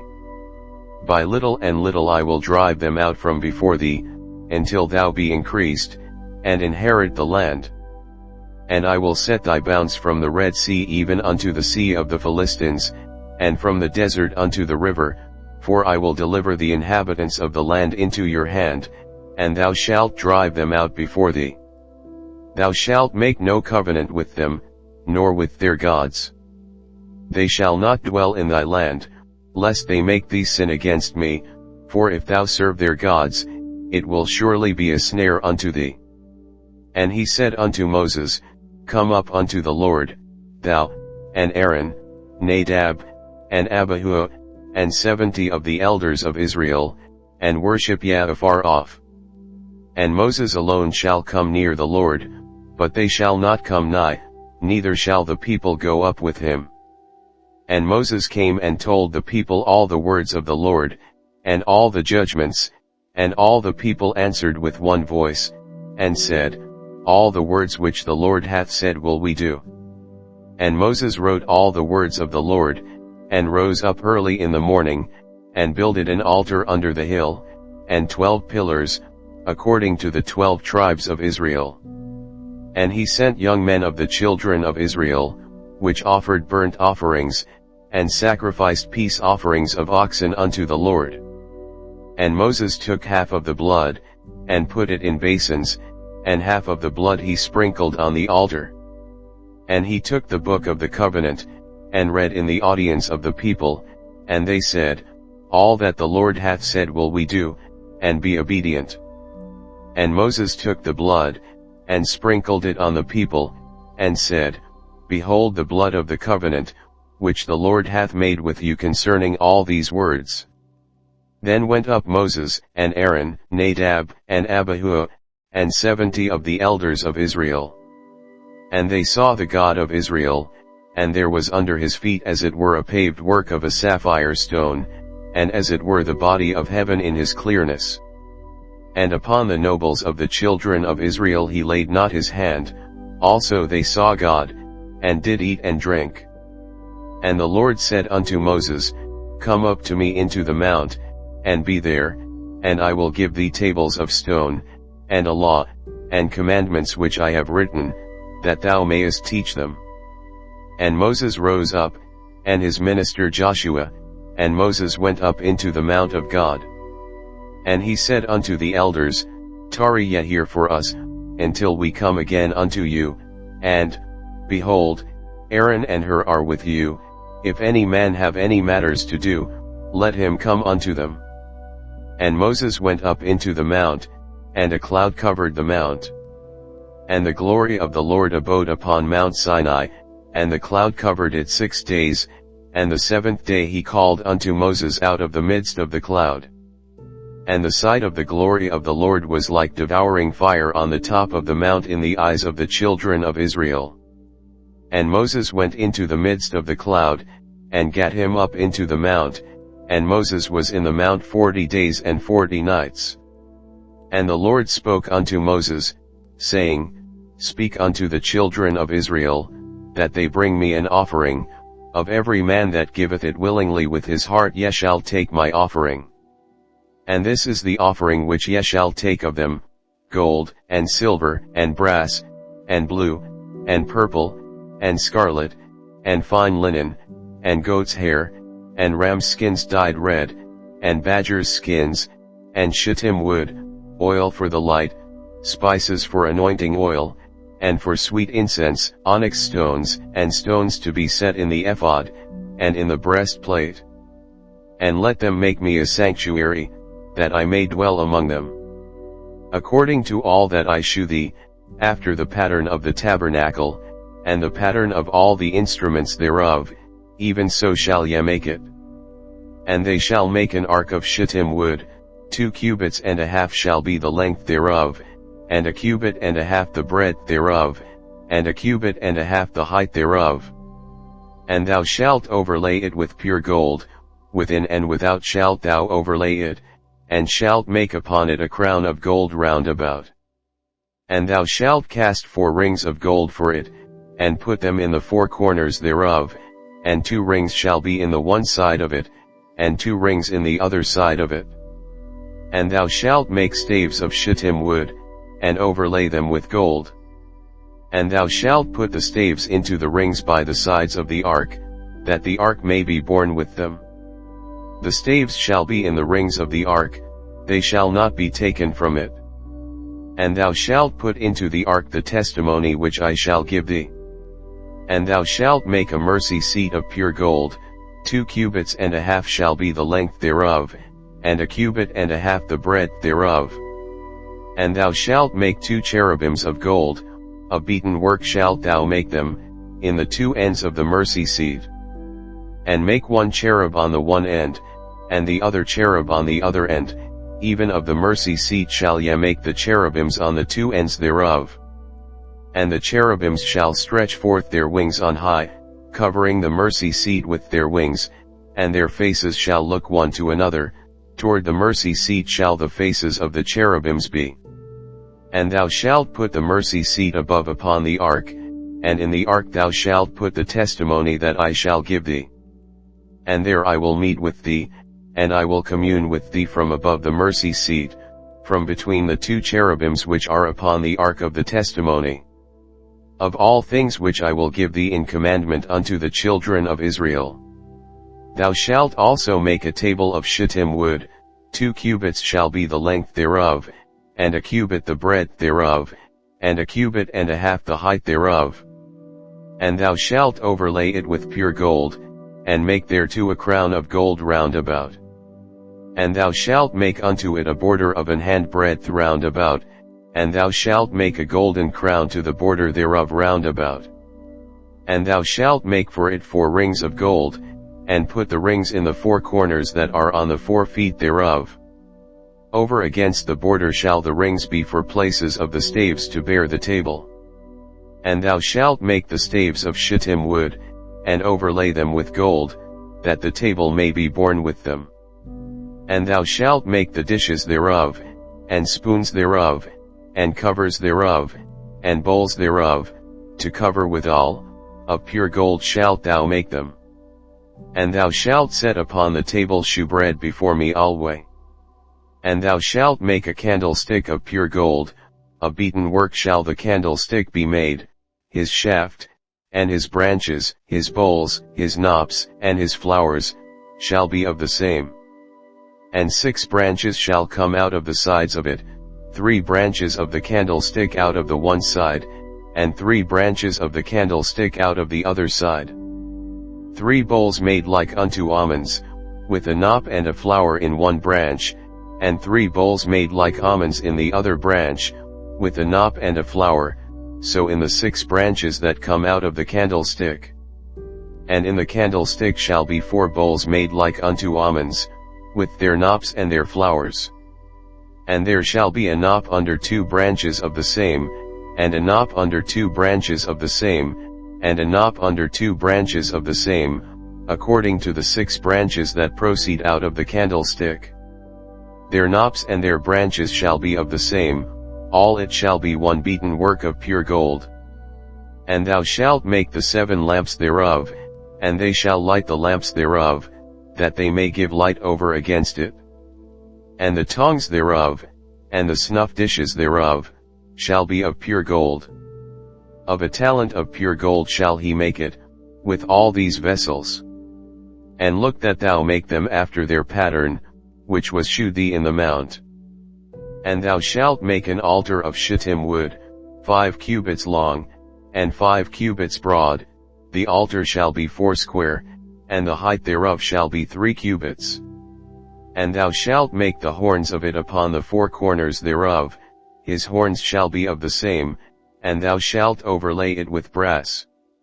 And thou shalt make his pans to receive his ashes, and his shovels, and his basins, and his flesh hooks, and his fire pans, all the vessels thereof thou shalt make of brass. And thou shalt make for it a grate of network of brass, and upon the net shalt thou make 4 brazen rings in the 4 corners thereof. And thou shalt put it under the compass of the altar beneath, that the net may be even to the midst of the altar. And thou shalt make staves for the altar, staves of shittim wood, and overlay them with brass. And the staves shall be put into the rings, and the staves shall be upon the 2 sides of the altar, to bear it. Hollow with boards shalt thou make it, as it was shewed thee in the mount, so shall they make it. And thou shalt make the court of the tabernacle, for the south side southward there shall be hangings for the court of fine twined linen of 100 cubits long for one side. And the 20 pillars thereof and their 20 sockets shall be of brass, the hooks of the pillars and their fillets shall be of silver. And likewise for the north side in length there shall be hangings of 100 cubits long, and his 20 pillars and their 20 sockets of brass, the hooks of the pillars and their fillets of silver. And for the breadth of the court on the west side shall be hangings of 50 cubits, their pillars 10, and their sockets 10. And the breadth of the court on the east side eastward shall be 50 cubits. The hangings of one side of the gate shall be 15 cubits, their pillars 3, and their sockets 3. And on the other side shall be hangings 15 cubits, their pillars 3, and their sockets 3. And for the gate of the court shall be an hanging of 20 cubits, of blue, and purple, and scarlet, and fine twined linen, wrought with needlework, and their pillars shall be 4, and their sockets 4. All the pillars round about the court shall be filleted with silver, their hooks shall be of silver, and their sockets of brass. The length of the court shall be 100 cubits, and the breadth 50 everywhere, and the height 5 cubits of fine twined linen, and their sockets of brass. All the vessels of the tabernacle in all the service thereof, and all the pins thereof, and all the pins of the court, shall be of brass. And thou shalt command the children of Israel, that they bring thee pure oil olive beaten for the light, to cause the lamp to burn always. In the tabernacle of the congregation without the veil, which is before the testimony. Aaron and his sons shall order it from evening to morning before the Lord, it shall be a statute forever unto their generations on the behalf of the children of Israel. And take thou unto thee Aaron thy brother, and his sons with him, from among the children of Israel, that he may minister unto me in the priest's office, even Aaron, Nadab, and Abihu, Eleazar and Ithamar, Aaron's sons. And thou shalt make holy garments for Aaron thy brother for glory and for beauty. And thou shalt speak unto all that are wise-hearted, whom I have filled with the spirit of wisdom, that they may make Aaron's garments to consecrate him, that he may minister unto me in the priest's office. And these are the garments which they shall make, a breastplate, and an ephod, and a robe, and a broidered coat, a mitre, and a girdle, and they shall make holy garments for Aaron thy brother, and his sons, that he may minister unto me in the priest's office. And they shall take gold, and blue, and purple, and scarlet, and fine linen. And they shall make the ephod of gold, of blue, and of purple, of scarlet, and fine twined linen, with cunning work. It shall have the 2 shoulder pieces thereof joined at the 2 edges thereof, and so it shall be joined together. And the curious girdle of the ephod, which is upon it, shall be of the same, according to the work thereof, even of gold, of blue, and purple, and scarlet, and fine twined linen. And thou shalt take 2 onyx stones, and grave on them the names of the children of Israel. 6 of their names on one stone, and the other 6 names of the rest on the other stone, according to their birth. With the work of an engraver in stone, like the engravings of a signet, shalt thou engrave the 2 stones with the names of the children of Israel. Thou shalt make them to be set in ouches of gold. And thou shalt put the 2 stones upon the shoulders of the ephod for stones of memorial unto the children of Israel, and Aaron shall bear their names before the Lord upon his 2 shoulders for a memorial. And thou shalt make ouches of gold, and 2 chains of pure gold at the ends, of wreathen work shalt thou make them, and fasten the wreathen chains to the ouches. And thou shalt make the breastplate of judgment with cunning work, after the work of the ephod thou shalt make it, of gold, of blue, and of purple, and of scarlet, and of fine twined linen, shalt thou make it. 4 it shall be being doubled, a span shall be the length thereof, and a span shall be the breadth thereof. And thou shalt set in it settings of stones, even 4 rows of stones. The first row shall be a sardius, a topaz, and a carbuncle, this shall be the first row. And the second row shall be an emerald, a sapphire, and a diamond. And the third row a ligure, an agate, and an amethyst. And the 4th row a beryl, and an onyx, and a jasper, they shall be set in gold in their enclosings. And the stones shall be with the names of the children of Israel, 12, according to their names, like the engravings of a signet, every one with his name shall they be according to the 12 tribes. And thou shalt make upon the breastplate chains at the ends of wreathen work of pure gold. And thou shalt make upon the breastplate 2 rings of gold, and shalt put the 2 rings on the 2 ends of the breastplate. And thou shalt put the 2 wreathen chains of gold in the 2 rings which are on the ends of the breastplate. And the other 2 ends of the 2 wreathen chains thou shalt fasten in the 2 ouches, and put them on the shoulder pieces of the ephod before it.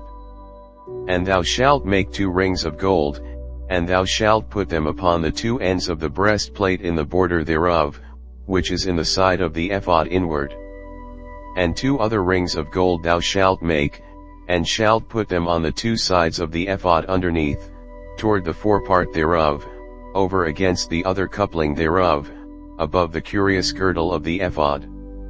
And they shall bind the breastplate by the rings thereof unto the rings of the ephod with a lace of blue, that it may be above the curious girdle of the ephod, and that the breastplate be not loosed from the ephod.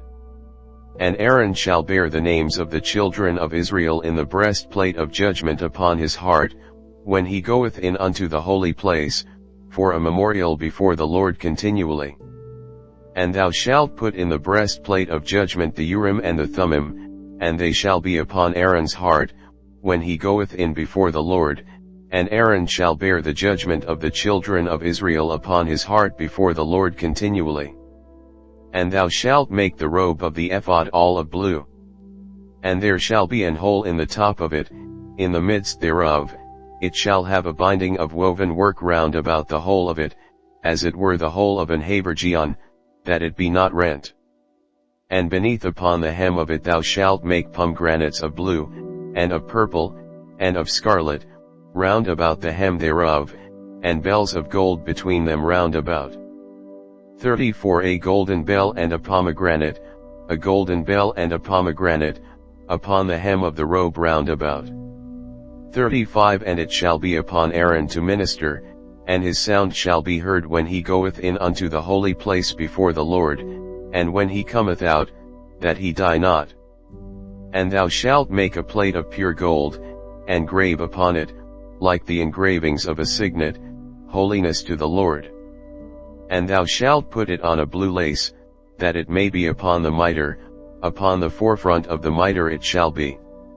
And it shall be upon Aaron's forehead, that Aaron may bear the iniquity of the holy things, which the children of Israel shall hallow in all their holy gifts, and it shall be always upon his forehead, that they may be accepted before the Lord. And thou shalt embroider the coat of fine linen. And thou shalt make the mitre of fine linen, and thou shalt make the girdle of needlework. And for Aaron's sons thou shalt make coats, and thou shalt make for them girdles, and bonnets shalt thou make for them, for glory and for beauty. And thou shalt put them upon Aaron thy brother, and his sons with him, and shalt anoint them, and consecrate them, and sanctify them, that they may minister unto me in the priest's office.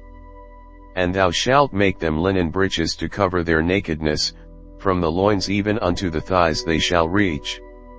And they shall be upon Aaron, and upon his sons, when they come in unto the tabernacle of the congregation, or when they come near unto the altar to minister in the holy place, that they bear not iniquity, and die. It shall be a statute forever unto him and his seed after him. And this is the thing that thou shalt do unto them to hallow them, to minister unto me in the priest's office. Take 1 young bullock, and 2 rams without blemish, and unleavened bread, and cakes unleavened tempered with oil, and wafers unleavened anointed with oil, of wheaten flour shalt thou make them. And thou shalt put them into 1 basket, and bring them in the basket, with the bullock and the 2 rams. And Aaron and his sons thou shalt bring unto the door of the tabernacle of the congregation, and shalt wash them with water. And thou shalt take the garments, and put upon Aaron the coat, and the robe of the ephod, and the breastplate, and gird him with the curious girdle of the ephod. And thou shalt put the mitre upon his head, and put the holy crown upon the mitre. Then shalt thou take the anointing oil, and pour it upon his head, and anoint him. And thou shalt bring his sons, and put coats upon them. And thou shalt gird them with girdles, Aaron and his sons, and put the bonnets on them, and the priest's office shall be theirs for a perpetual statute, and thou shalt consecrate Aaron and his sons. And thou shalt cause a bullock to be brought before the tabernacle of the congregation, and Aaron and his sons shall put their hands upon the head of the bullock. And thou shalt kill the bullock before the Lord, by the door of the tabernacle of the congregation. And thou shalt take of the blood of the bullock, and put it upon the horns of the altar with thy finger, and pour all the blood beside the bottom of the altar.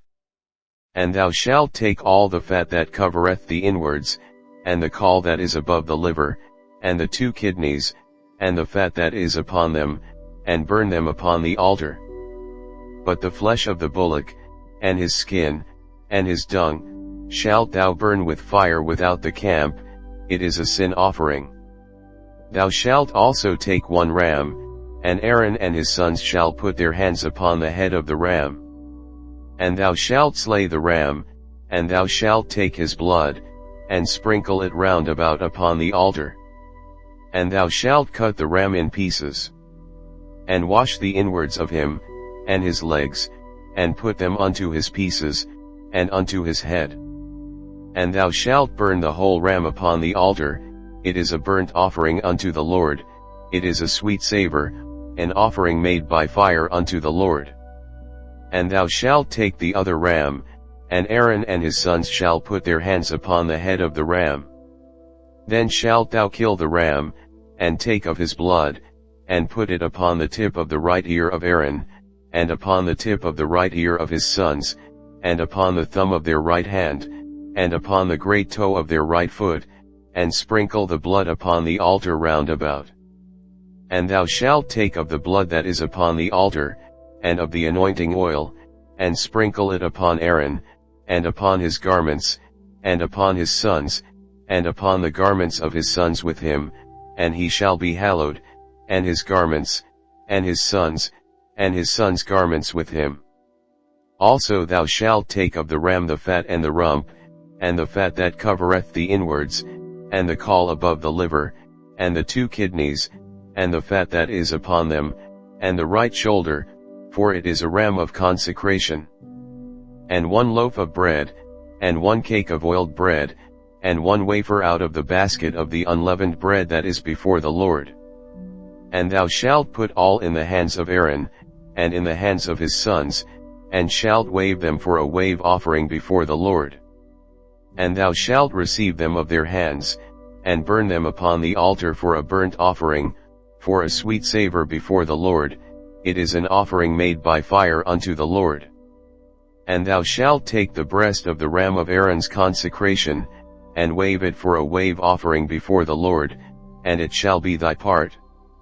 And thou shalt sanctify the breast of the wave offering, and the shoulder of the heave offering, which is waved, and which is heaved up, of the ram of the consecration, even of that which is for Aaron, and of that which is for his sons. And it shall be Aaron's and his sons by a statute forever from the children of Israel, for it is an heave offering, and it shall be an heave offering from the children of Israel of the sacrifice of their peace offerings, even their heave offering unto the Lord. And the holy garments of Aaron shall be his sons after him, to be anointed therein, and to be consecrated in them. And that son that is priest in his stead shall put them on 7 days, when he cometh into the tabernacle of the congregation to minister in the holy place. And thou shalt take the ram of the consecration, and seethe his flesh in the holy place. And Aaron and his sons shall eat the flesh of the ram, and the bread that is in the basket, by the door of the tabernacle of the congregation. And they shall eat those things wherewith the atonement was made, to consecrate, and to sanctify them, but a stranger shall not eat thereof, because they are holy. And if aught of the flesh of the consecrations, or of the bread, remain unto the morning, then thou shalt burn the remainder with fire, it shall not be eaten, because it is holy. And thus shalt thou do unto Aaron, and to his sons, according to all things which I have commanded thee. 7 days shalt thou consecrate them. And thou shalt offer every day a bullock for a sin offering for atonement, and thou shalt cleanse the altar, when thou hast made an atonement for it, and thou shalt anoint it, to sanctify it. 7 days thou shalt make an atonement for the altar, and sanctify it, and it shall be an altar most holy, whatsoever toucheth the altar shall be holy. Now this is that which thou shalt offer upon the altar, 2 lambs of the first year day by day continually. The 1 lamb thou shalt offer in the morning, and the other lamb thou shalt offer at even. And with the 1 lamb a 10th deal of flour mingled with the 4th part of an hin of beaten oil, and the 4th part of an hin of wine for a drink offering. And the other lamb thou shalt offer at even, and shalt do thereto according to the meat offering of the morning, and according to the drink offering thereof, for a sweet savor, an offering made by fire unto the Lord.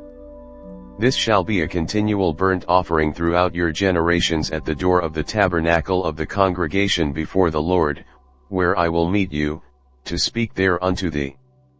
And there I will meet with the children of Israel, and the tabernacle shall be sanctified by my glory.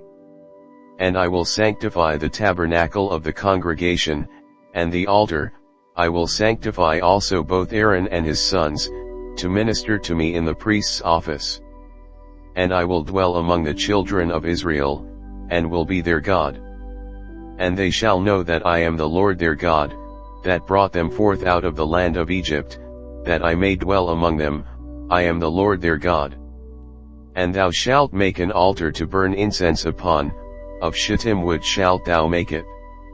A cubit shall be the length thereof, and a cubit the breadth thereof, 4 shall it be, and 2 cubits shall be the height thereof, the horns thereof shall be of the same. And thou shalt overlay it with pure gold, the top thereof, and the sides thereof round about, and the horns thereof, and thou shalt make unto it a crown of gold round about. And 2 golden rings shalt thou make to it under the crown of it, by the 2 corners thereof, upon the 2 sides of it shalt thou make it, and they shall be for places for the staves to bear it withal. And thou shalt make the staves of shittim wood, and overlay them with gold. And thou shalt put it before the veil that is by the ark of the testimony, before the mercy seat that is over the testimony, where I will meet with thee. And Aaron shall burn thereon sweet incense every morning, when he raiseth the lamps, he shall burn incense upon it. And when Aaron lighteth the lamps at even, he shall burn incense upon it. A perpetual incense before the Lord throughout your generations. Ye shall offer no strange incense thereon, nor burnt sacrifice, nor meat offering, neither shall ye pour drink offering thereon.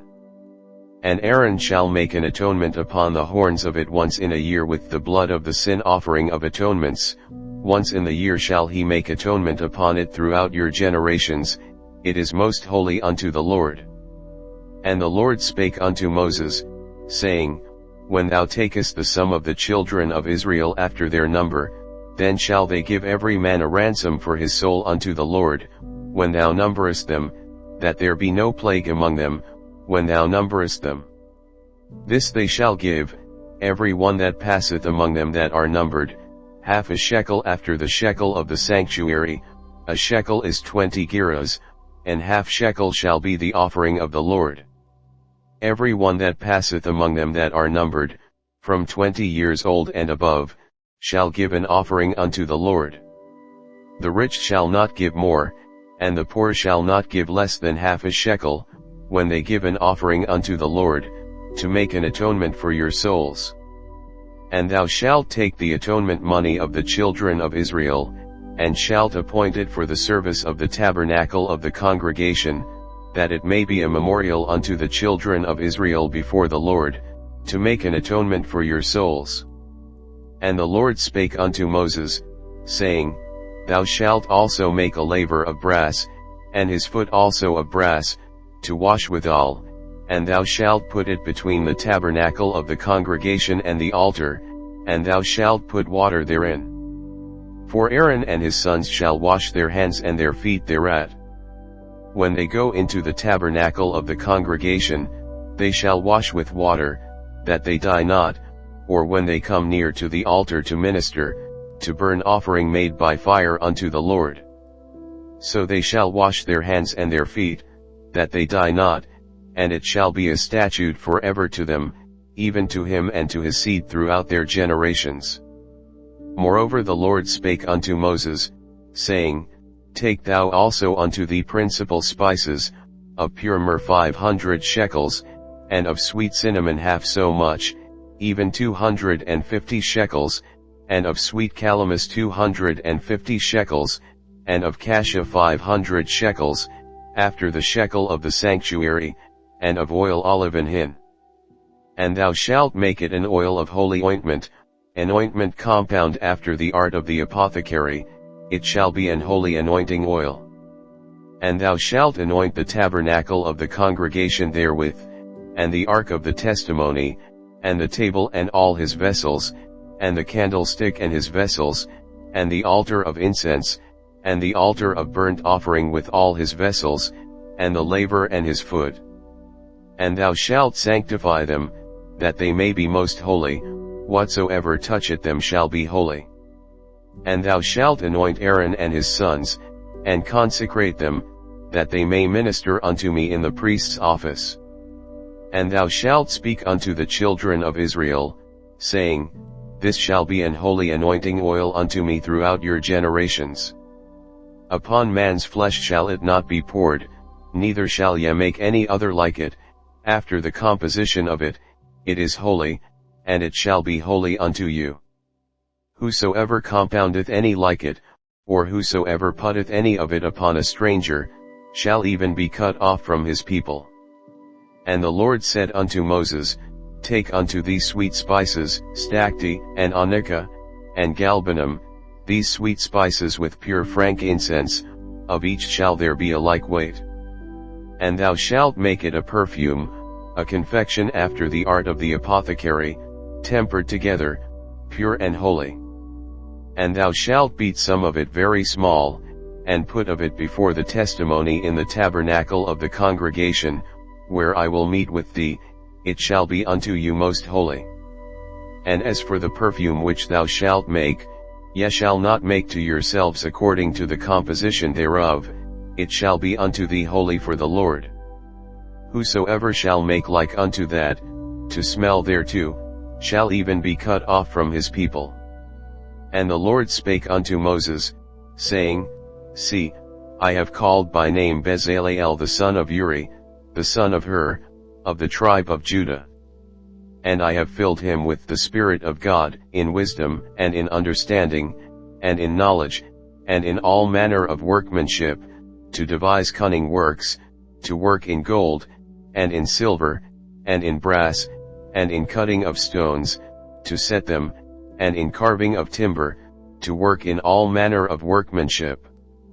And I, behold, I have given with him Aholiab, the son of Ahisamach, of the tribe of Dan, and in the hearts of all that are wise-hearted I have put wisdom, that they may make all that I have commanded thee, the tabernacle of the congregation, and the ark of the testimony, and the mercy seat that is thereupon, and all the furniture of the tabernacle, and the table and his furniture, and the pure candlestick with all his furniture, and the altar of incense, and the altar of burnt offering with all his furniture, and the laver and his foot, and the cloths of service, and the holy garments for Aaron the priest, and the garments of his sons, to minister in the priest's office, and the anointing oil, and sweet incense for the holy place, according to all that I have commanded thee shall they do. And the Lord spake unto Moses, saying, Speak thou also unto the children of Israel, saying, Verily my Sabbaths ye shall keep, for it is a sign between me and you throughout your generations, that ye may know that I am the Lord that doth sanctify you. Ye shall keep the Sabbath therefore, for it is holy unto you. Every one that defileth it shall surely be put to death, for whosoever doth any work therein, that soul shall be cut off from among his people. 6 days may work be done, but in the seventh is the Sabbath of rest, holy to the Lord. Whosoever doth any work in the Sabbath day, he shall surely be put to death. Wherefore the children of Israel shall keep the Sabbath, to observe the Sabbath throughout their generations, for a perpetual covenant. It is a sign between me and the children of Israel forever, for in 6 days the Lord made heaven and earth, and on the seventh day he rested, and was refreshed. And he gave unto Moses, when he had made an end of communing with him upon Mount Sinai, 2 tables of testimony, tables of stone, written with the finger of God. And when the people saw that Moses delayed to come down out of the mount, the people gathered themselves together unto Aaron, and said unto him, Up, make us gods, which shall go before us, for as for this Moses, the man that brought us up out of the land of Egypt, we wot not what is become of him. And Aaron said unto them, Break off the golden earrings, which are in the ears of your wives, of your sons, and of your daughters, and bring them unto me. And all the people brake off the golden earrings which were in their ears, and brought them unto Aaron. And he received them at their hand, and fashioned it with a graving tool, after he had made it a molten calf, and they said, These be thy gods, O Israel, which brought thee up out of the land of Egypt. And when Aaron saw it, he built an altar before it, and Aaron made proclamation, and said, Tomorrow is a feast to the Lord. And they rose up early on the morrow, and offered burnt offerings, and brought peace offerings, and the people sat down to eat and to drink, and rose up to play. And the Lord said unto Moses, Go, get thee down, for thy people, which thou broughtest out of the land of Egypt, have corrupted themselves. They have turned aside quickly out of the way which I commanded them, they have made them a molten calf, and have worshipped it, and have sacrificed thereunto, and said, These be thy gods, O Israel, which have brought thee up out of the land of Egypt. And the Lord said unto Moses, I have seen this people, and, behold, it is a stiff-necked people. Now therefore let me alone, that my wrath may wax hot against them, and that I may consume them, and I will make of thee a great nation. And Moses besought the Lord his God, and said, Lord, why doth thy wrath wax hot against thy people, which thou hast brought forth out of the land of Egypt with great power, and with a mighty hand? Wherefore should the Egyptians speak, and say, For mischief did he bring them out, to slay them in the mountains, and to consume them from the face of the earth? Turn from thy fierce wrath, and repent of this evil against thy people. Remember Abraham, Isaac, and Israel, thy servants, to whom thou swarest by thine own self, and saidst unto them, I will multiply your seed as the stars of heaven. And all this land that I have spoken of will I give unto your seed, and they shall inherit it forever. And the Lord repented of the evil which he thought to do unto his people. And Moses turned, and went down from the mount, and the 2 tables of the testimony were in his hand. The tables were written on both their sides, on the one side and on the other were they written. And the tables were the work of God, and the writing was the writing of God, graven upon the tables.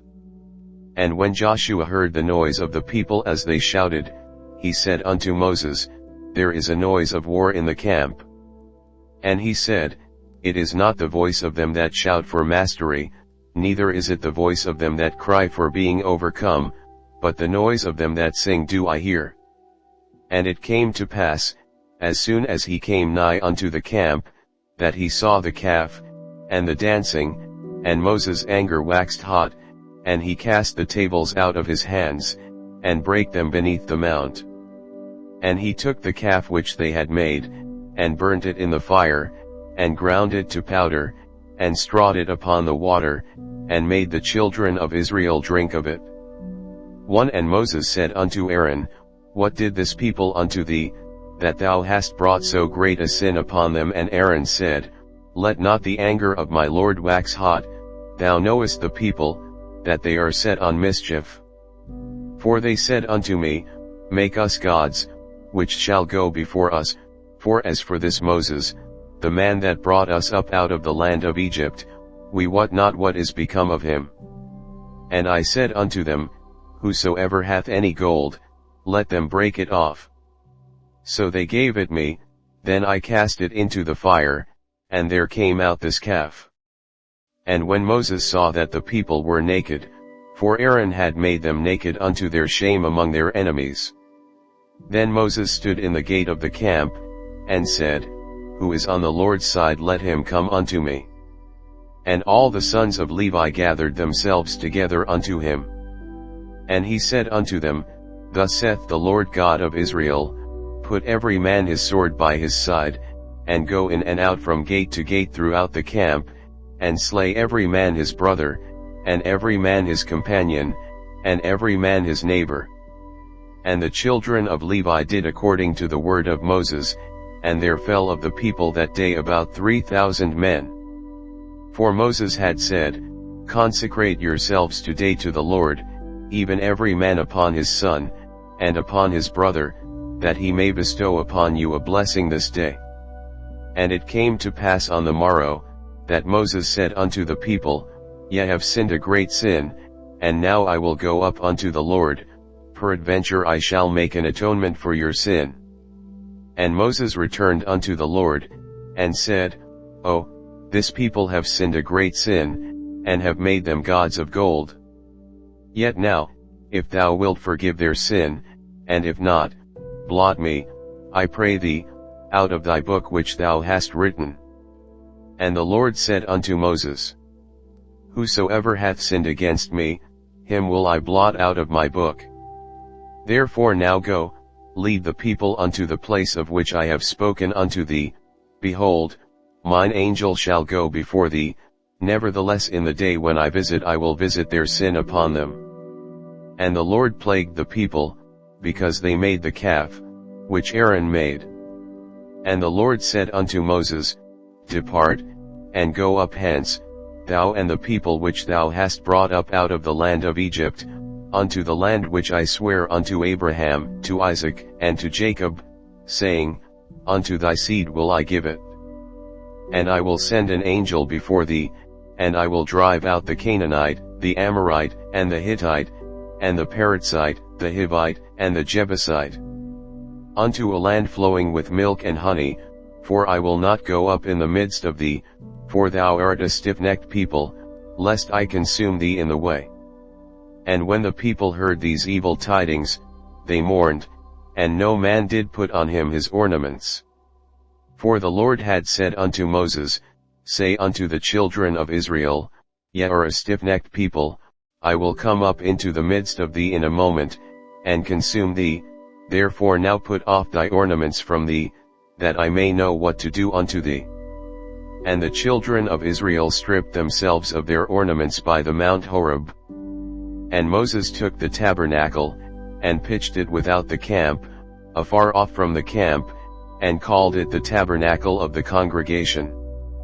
And it came to pass, that every one which sought the Lord went out unto the tabernacle of the congregation, which was without the camp. And it came to pass, when Moses went out unto the tabernacle, that all the people rose up, and stood every man at his tent door, and looked after Moses, until he was gone into the tabernacle. And it came to pass, as Moses entered into the tabernacle, the cloudy pillar descended, and stood at the door of the tabernacle, and the Lord talked with Moses. And all the people saw the cloudy pillar stand at the tabernacle door, and all the people rose up and worshipped, every man in his tent door. And the Lord spoke unto Moses face to face, as a man speaketh unto his friend. And he turned again into the camp, but his servant Joshua, the son of Nun, a young man, departed not out of the tabernacle. And Moses said unto the Lord, See, thou sayest unto me, Bring up this people, and thou hast not let me know whom thou wilt send with me. Yet thou hast said, I know thee by name, and thou hast also found grace in my sight. Now therefore, I pray thee, if I have found grace in thy sight, shew me now thy way, that I may know thee, that I may find grace in thy sight, and consider that this nation is thy people. And he said, My presence shall go with thee, and I will give thee rest. And he said unto him, If thy presence go not with me, carry us not up hence. For wherein shall it be known here that I and thy people have found grace in thy sight?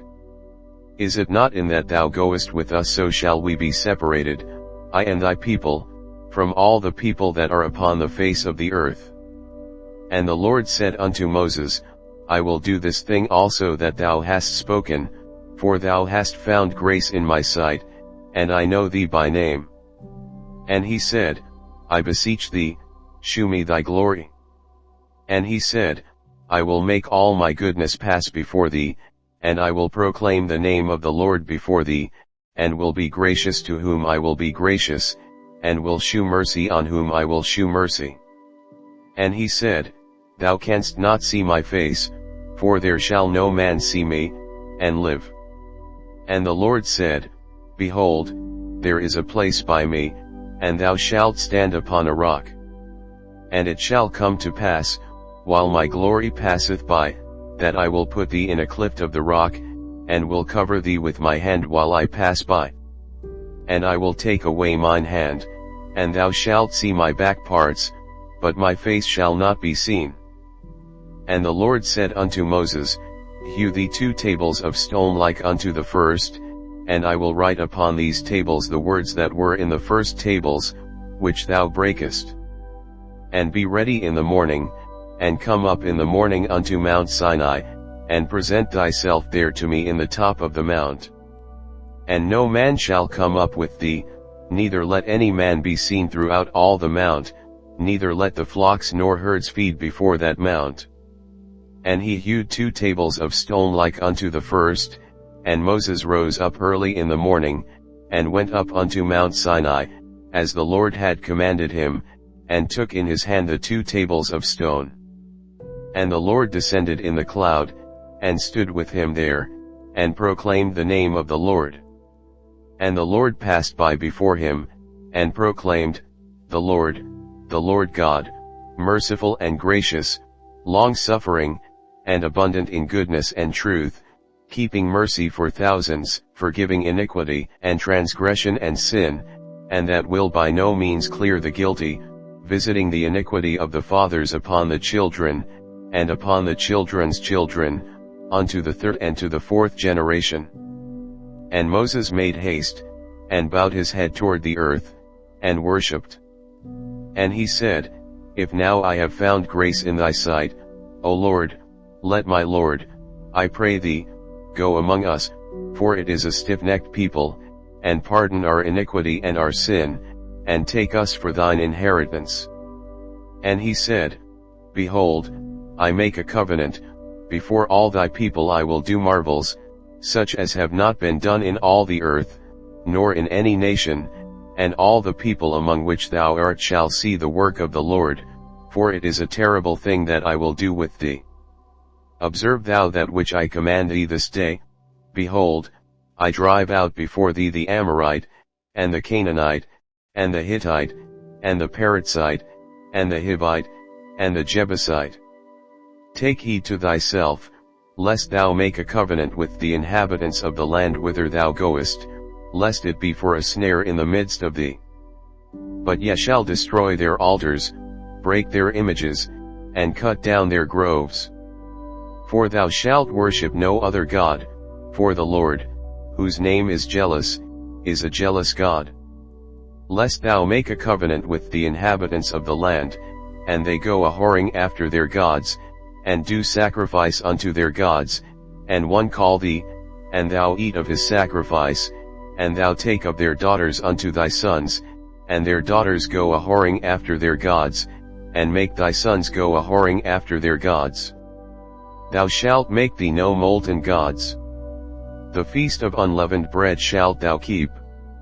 7 days thou shalt eat unleavened bread, as I commanded thee, in the time of the month Aviv, for in the month Aviv thou camest out from Egypt. All that openeth the matrix is mine, and every firstling among thy cattle, whether ox, or sheep, that is male. But the firstling of an ass thou shalt redeem with a lamb, and if thou redeem him not, then shalt thou break his neck. All the firstborn of thy sons thou shalt redeem. And none shall appear before me empty. 6 days thou shalt work, but on the 7th day thou shalt rest, in earing time and in harvest thou shalt rest. And thou shalt observe the feast of weeks, of the first fruits of wheat harvest, and the feast of ingathering at the year's end. Thrice in the year shall all your men children appear before the Lord God, the God of Israel. For I will cast out the nations before thee, and enlarge thy borders, neither shall any man desire thy land, when thou shalt go up to appear before the Lord thy God thrice in the year. Thou shalt not offer the blood of my sacrifice with leaven, neither shall the sacrifice of the feast of the Passover be left unto the morning. The first of the firstfruits of thy land thou shalt bring unto the house of the Lord thy God. Thou shalt not see the kid in his mother's milk. And the Lord said unto Moses, Write thou these words, for after the tenor of these words I have made a covenant with thee and with Israel. And he was there with the Lord 40 days and 40 nights, he did neither eat bread, nor drink water. And he wrote upon the tables the words of the covenant, the 10 commandments. And it came to pass, when Moses came down from Mount Sinai with the 2 tables of testimony in Moses' hand, when he came down from the mount, that Moses wist not that the skin of his face shone while he talked with him. And when Aaron and all the children of Israel saw Moses, behold, the skin of his face shone, and they were afraid to come nigh him. And Moses called unto them, and Aaron and all the rulers of the congregation returned unto him, and Moses talked with them. And afterward all the children of Israel came nigh, and he gave them in commandment all that the Lord had spoken with him in Mount Sinai. And till Moses had done speaking with them, he put a veil on his face. But when Moses went in before the Lord to speak with him, he took the veil off, until he came out. And he came out, and spake unto the children of Israel that which he was commanded. And the children of Israel saw the face of Moses, that the skin of Moses' face shone, and Moses put the veil upon his face again, until he went in to speak with him. And Moses gathered all the congregation of the children of Israel together, and said unto them, These are the words which the Lord hath commanded, that ye should do them. 6 days shall work be done, but on the 7th day there shall be to you an holy day, a Sabbath of rest to the Lord. Whosoever doth work therein shall be put to death. Ye shall kindle no fire throughout your habitations upon the Sabbath day.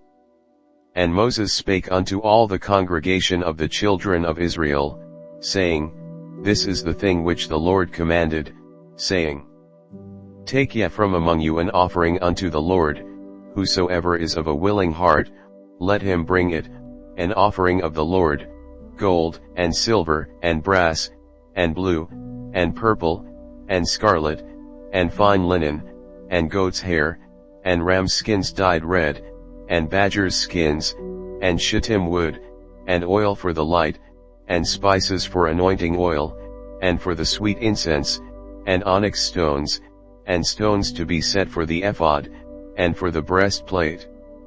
And every wise-hearted among you shall come, and make all that the Lord hath commanded, the tabernacle, his tent, and his covering, his taches, and his boards, his bars, his pillars, and his sockets, the ark, and the staves thereof, with the mercy seat, and the veil of the covering, the table, and his staves, and all his vessels, and the shewbread, the candlestick also for the light, and his furniture, and his lamps, with the oil for the light, and the incense altar, and his staves, and the anointing oil, and the sweet incense, and the hanging for the door at the entering in of the tabernacle, the altar of burnt offering, with his brazen grate, his staves, and all his vessels, the laver and his foot, the hangings of the court, his pillars, and their sockets, and the hanging for the door of the court, the pins of the tabernacle, and the pins of the court, and their cords, the cloths of service, to do service in the holy place, the holy garments for Aaron the priest, and the garments of his sons, to minister in the priest's office. And all the congregation of the children of Israel departed from the presence of Moses. And they came, every one whose heart stirred him up, and every one whom his spirit made willing, and they brought the Lord's offering to the work of the tabernacle of the congregation, and for all his service, and for the holy garments. And they came, both men and women, as many as were willing-hearted, and brought bracelets, and earrings, and rings, and tablets, all jewels of gold, and every man that offered an offering of gold unto the Lord. And every man, with whom was found blue, and purple, and scarlet, and fine linen, and goat's hair, and red skins of rams, and badgers' skins, brought them. Every one that did offer an offering of silver and brass brought the Lord's offering, and every man, with whom was found shittim wood for any work of the service, brought it. And all the women that were wise-hearted did spin with their hands, and brought that which they had spun, both of blue, and of purple, and of scarlet, and of fine linen. And all the women whose heart stirred them up in wisdom spun goat's hair.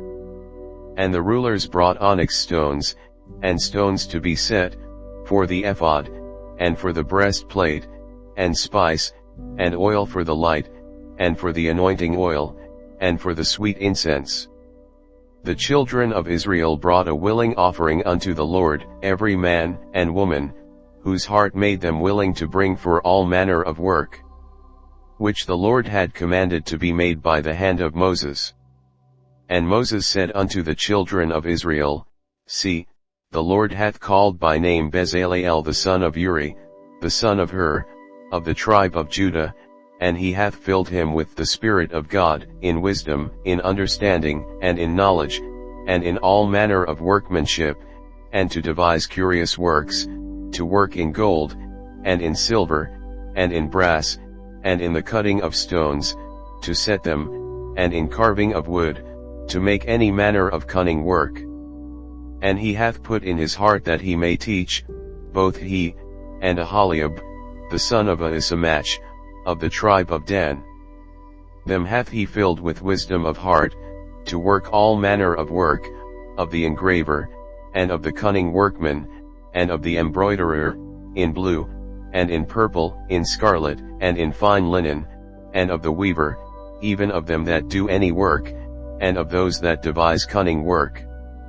Then wrought Bezaleel and Aholiab, and every wise-hearted man, in whom the Lord put wisdom and understanding to know how to work all manner of work for the service of the sanctuary, according to all that the Lord had commanded.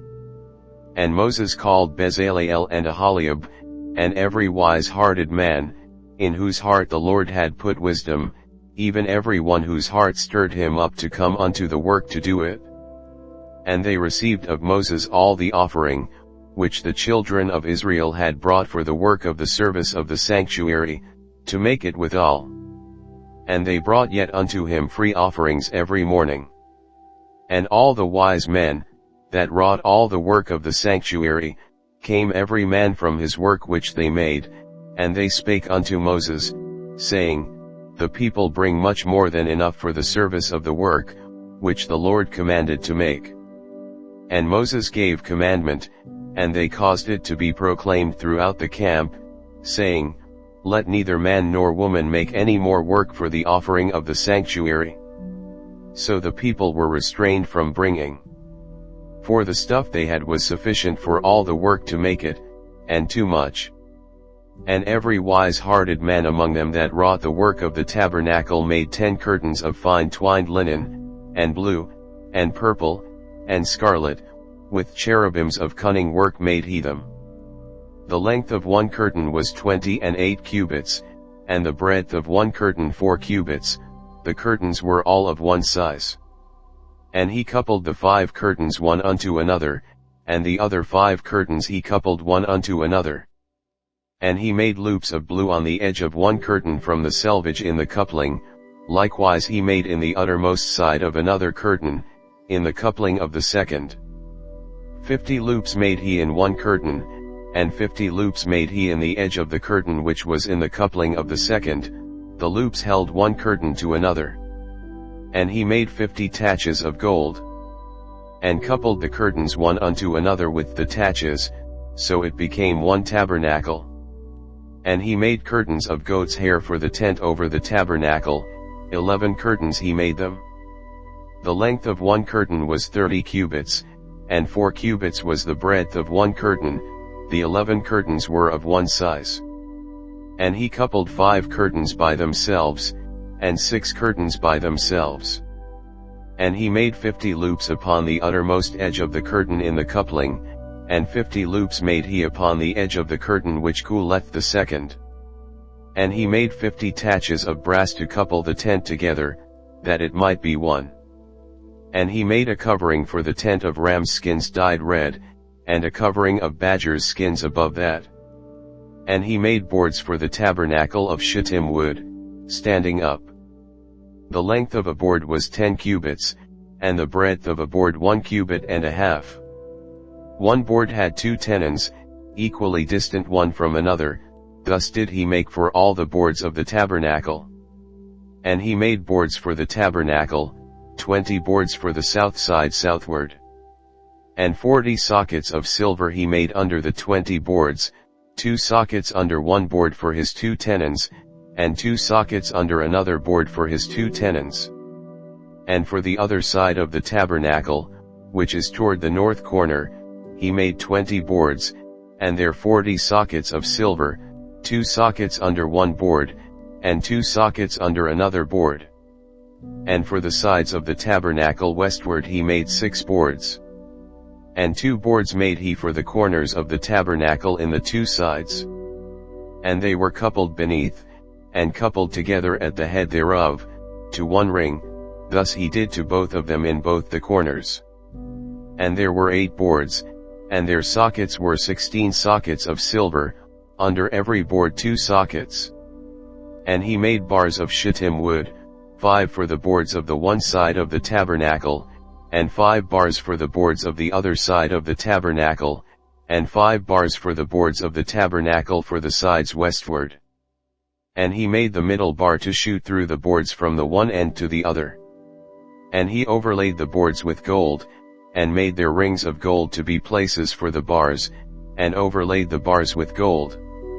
And he made a veil of blue, and purple, and scarlet, and fine twined linen, with cherubims made he it of cunning work.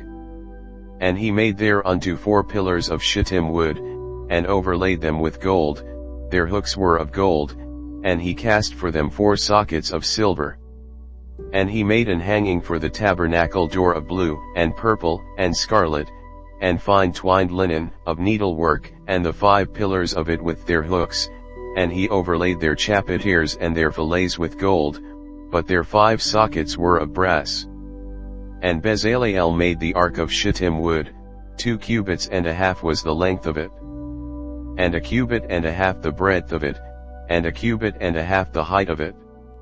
And he overlaid it with pure gold within and without, and made a crown of gold to it round about. And he cast for it 4 rings of gold, to be set by the 4 corners of it, even 2 rings upon the one side of it, and 2 rings upon the other side of it. And he made staves of shittim wood, and overlaid them with gold. And he put the staves into the rings by the sides of the ark, to bear the ark. And he made the mercy seat of pure gold, 2 cubits and a half was the length thereof, and 1 cubit and a half the breadth thereof. And he made 2 cherubims of gold, beaten out of 1 piece made he them, on the 2 ends of the mercy seat, 1 cherub on the end on this side, and another cherub on the other end on that side. Out of the mercy seat made he the cherubims on the 2 ends thereof. And the cherubims spread out their wings on high, and covered with their wings over the mercy seat, with their faces one to another, even to the mercy seat ward were the faces of the cherubims. And he made the table of shittim wood, 2 cubits was the length thereof, and a cubit the breadth thereof, and a cubit and a half the height thereof. And he overlaid it with pure gold, and made thereunto a crown of gold round about.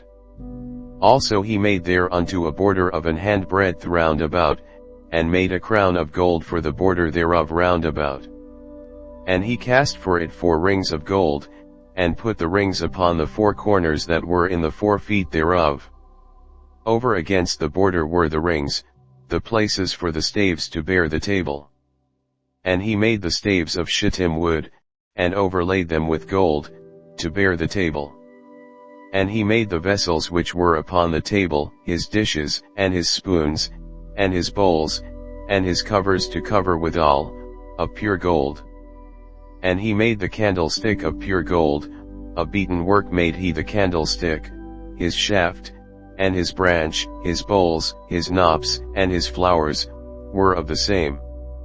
And 6 branches going out of the sides thereof, 3 branches of the candlestick out of the one side thereof, and 3 branches of the candlestick out of the other side thereof. 3 bowls made after the fashion of almonds in one branch, a knop, and a flower, and 3 bowls made like almonds in another branch, a knop, and a flower, so throughout the 6 branches going out of the candlestick. And in the candlestick were 4 bowls made like almonds, his knops, and his flowers.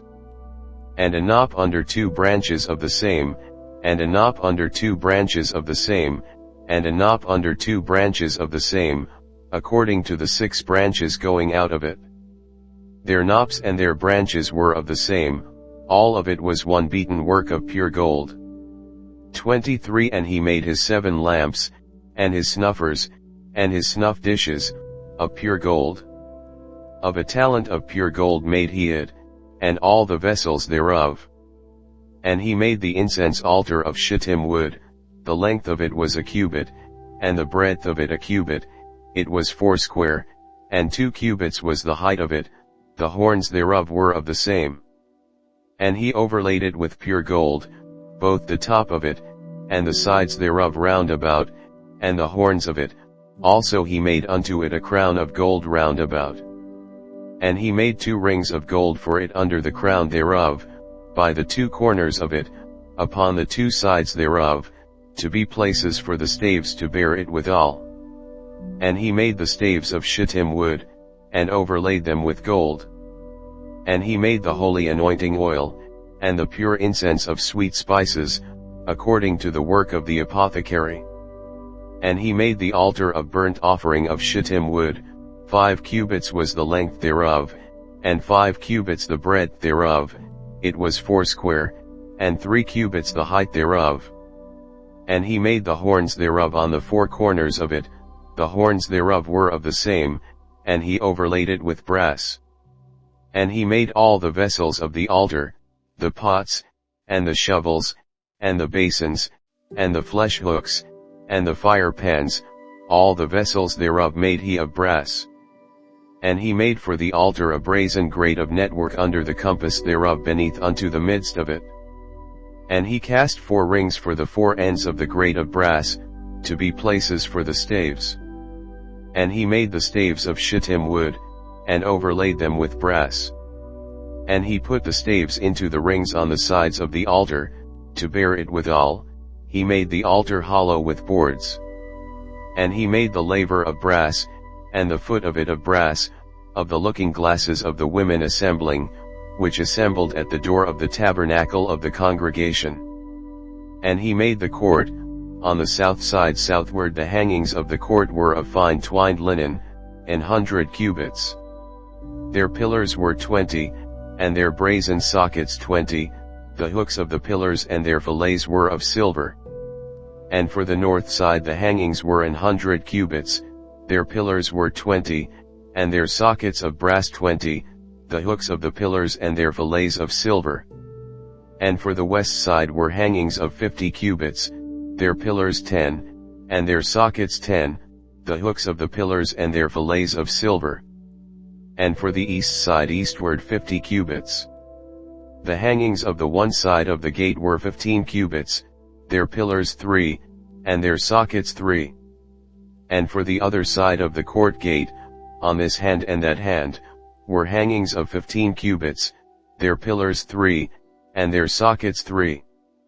All the hangings of the court round about were of fine twined linen.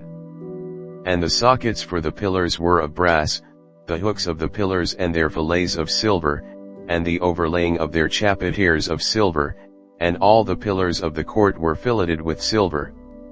And the hanging for the gate of the court was needlework, of blue, and purple, and scarlet, and fine twined linen, and 20 cubits was the length, and the height in the breadth was 5 cubits, answerable to the hangings of the court. And their pillars were 4, and their sockets of brass 4, their hooks of silver, and the overlaying of their chapiters and their fillets of silver. And all the pins of the tabernacle, and of the court round about, were of brass.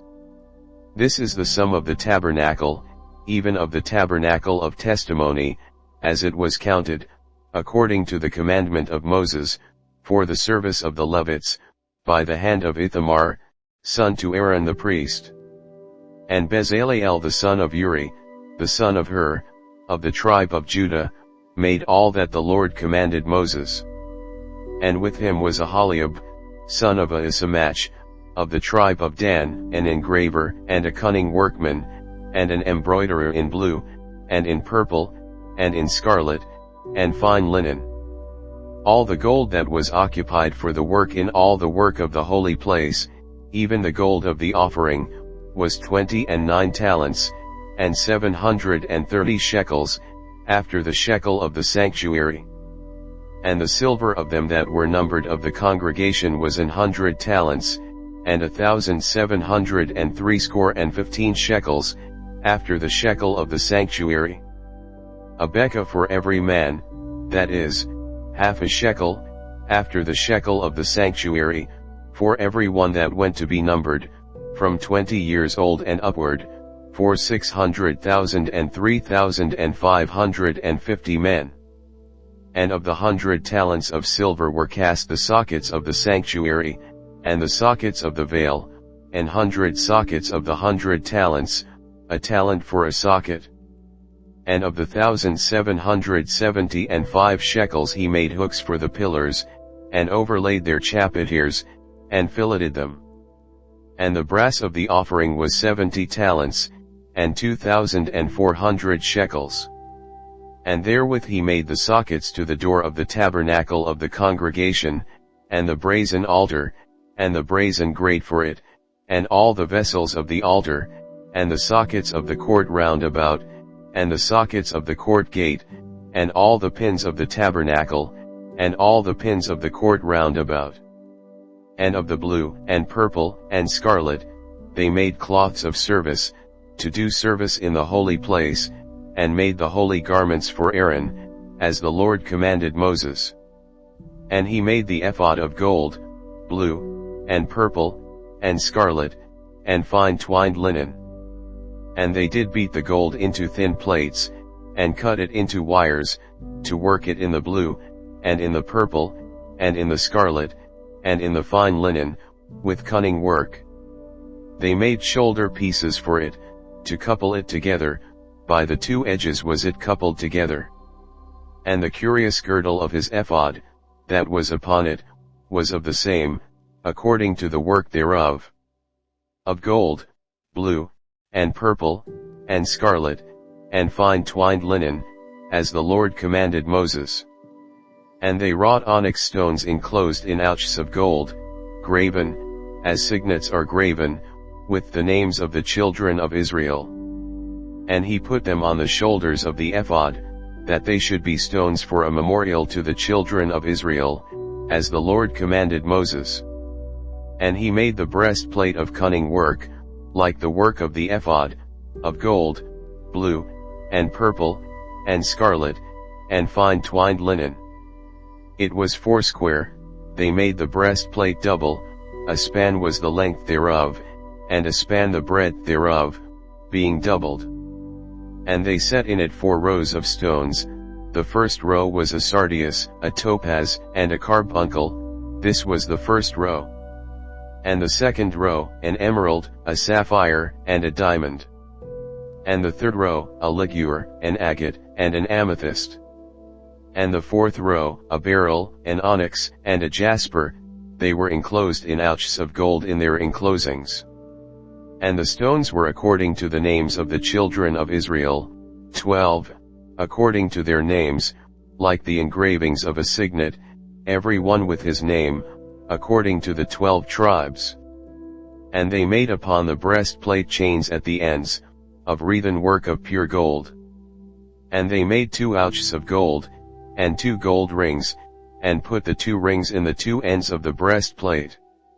And they put the 2 wreathen chains of gold in the 2 rings on the ends of the breastplate. And the 2 ends of the 2 wreathen chains they fastened in the 2 ouches, and put them on the shoulder pieces of the ephod, before it.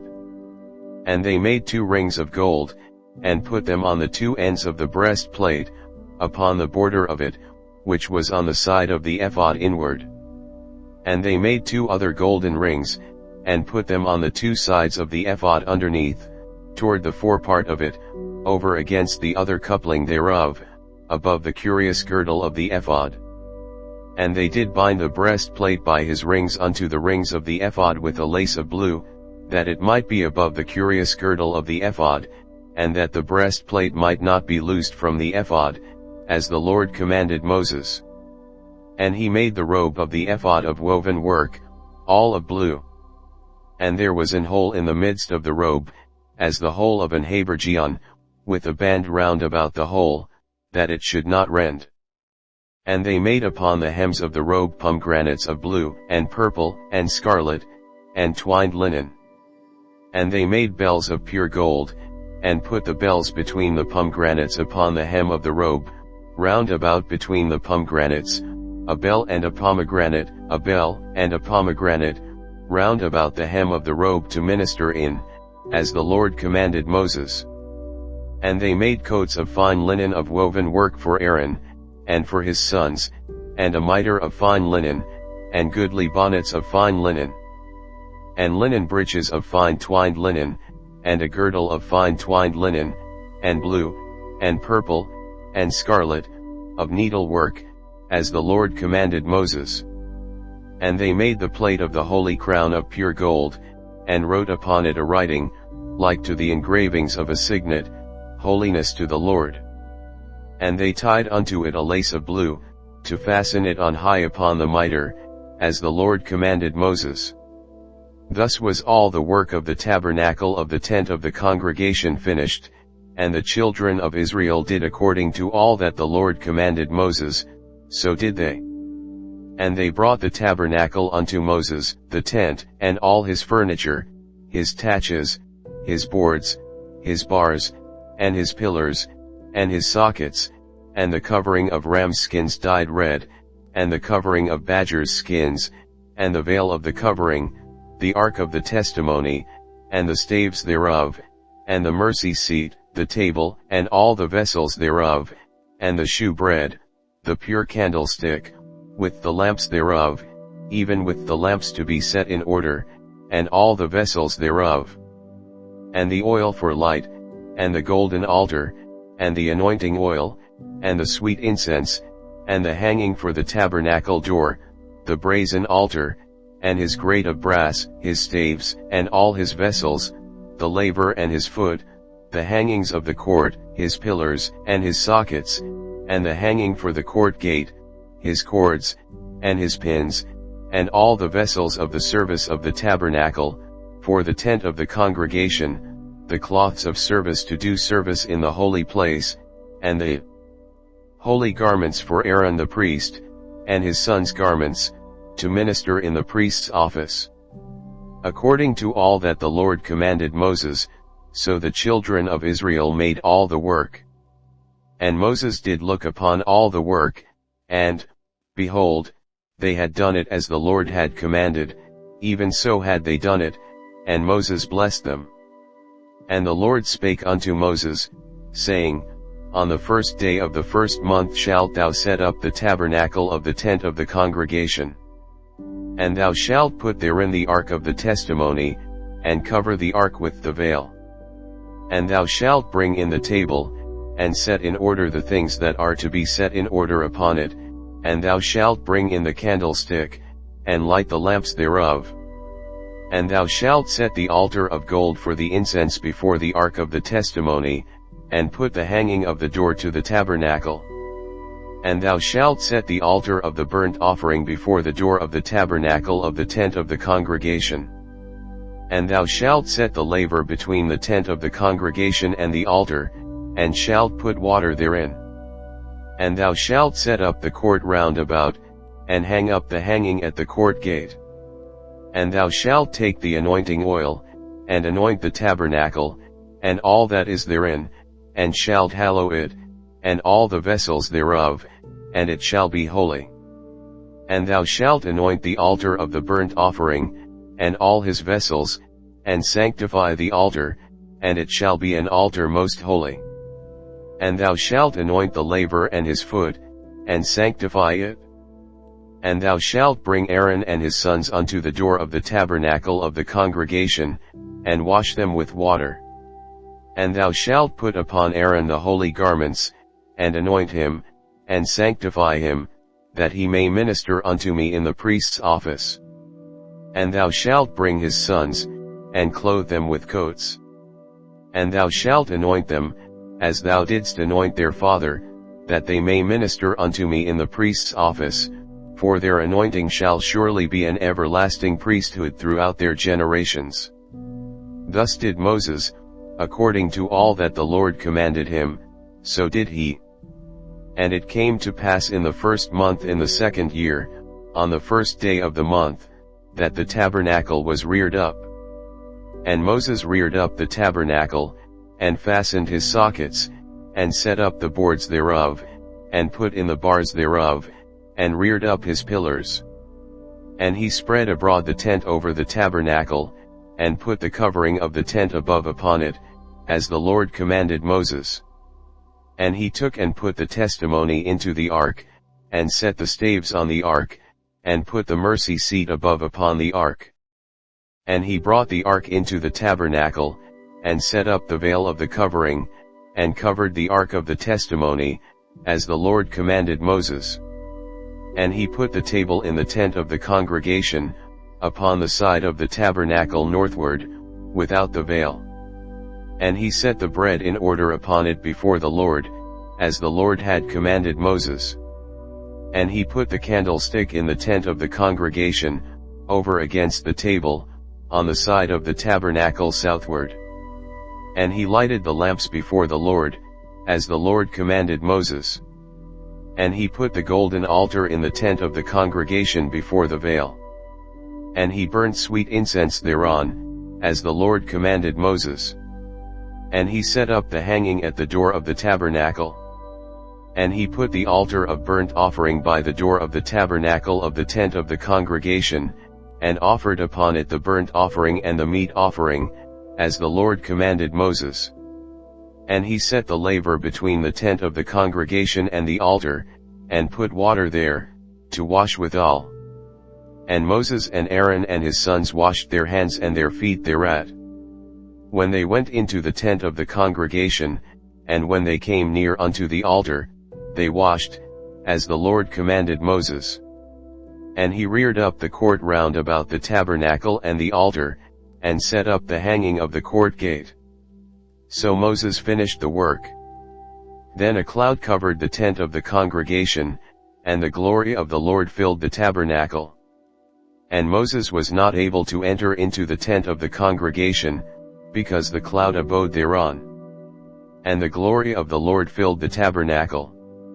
And when the cloud was taken up from over the tabernacle, the children of Israel went onward in all their journeys. But if the cloud were not taken up, then they journeyed not till the day that it was taken up.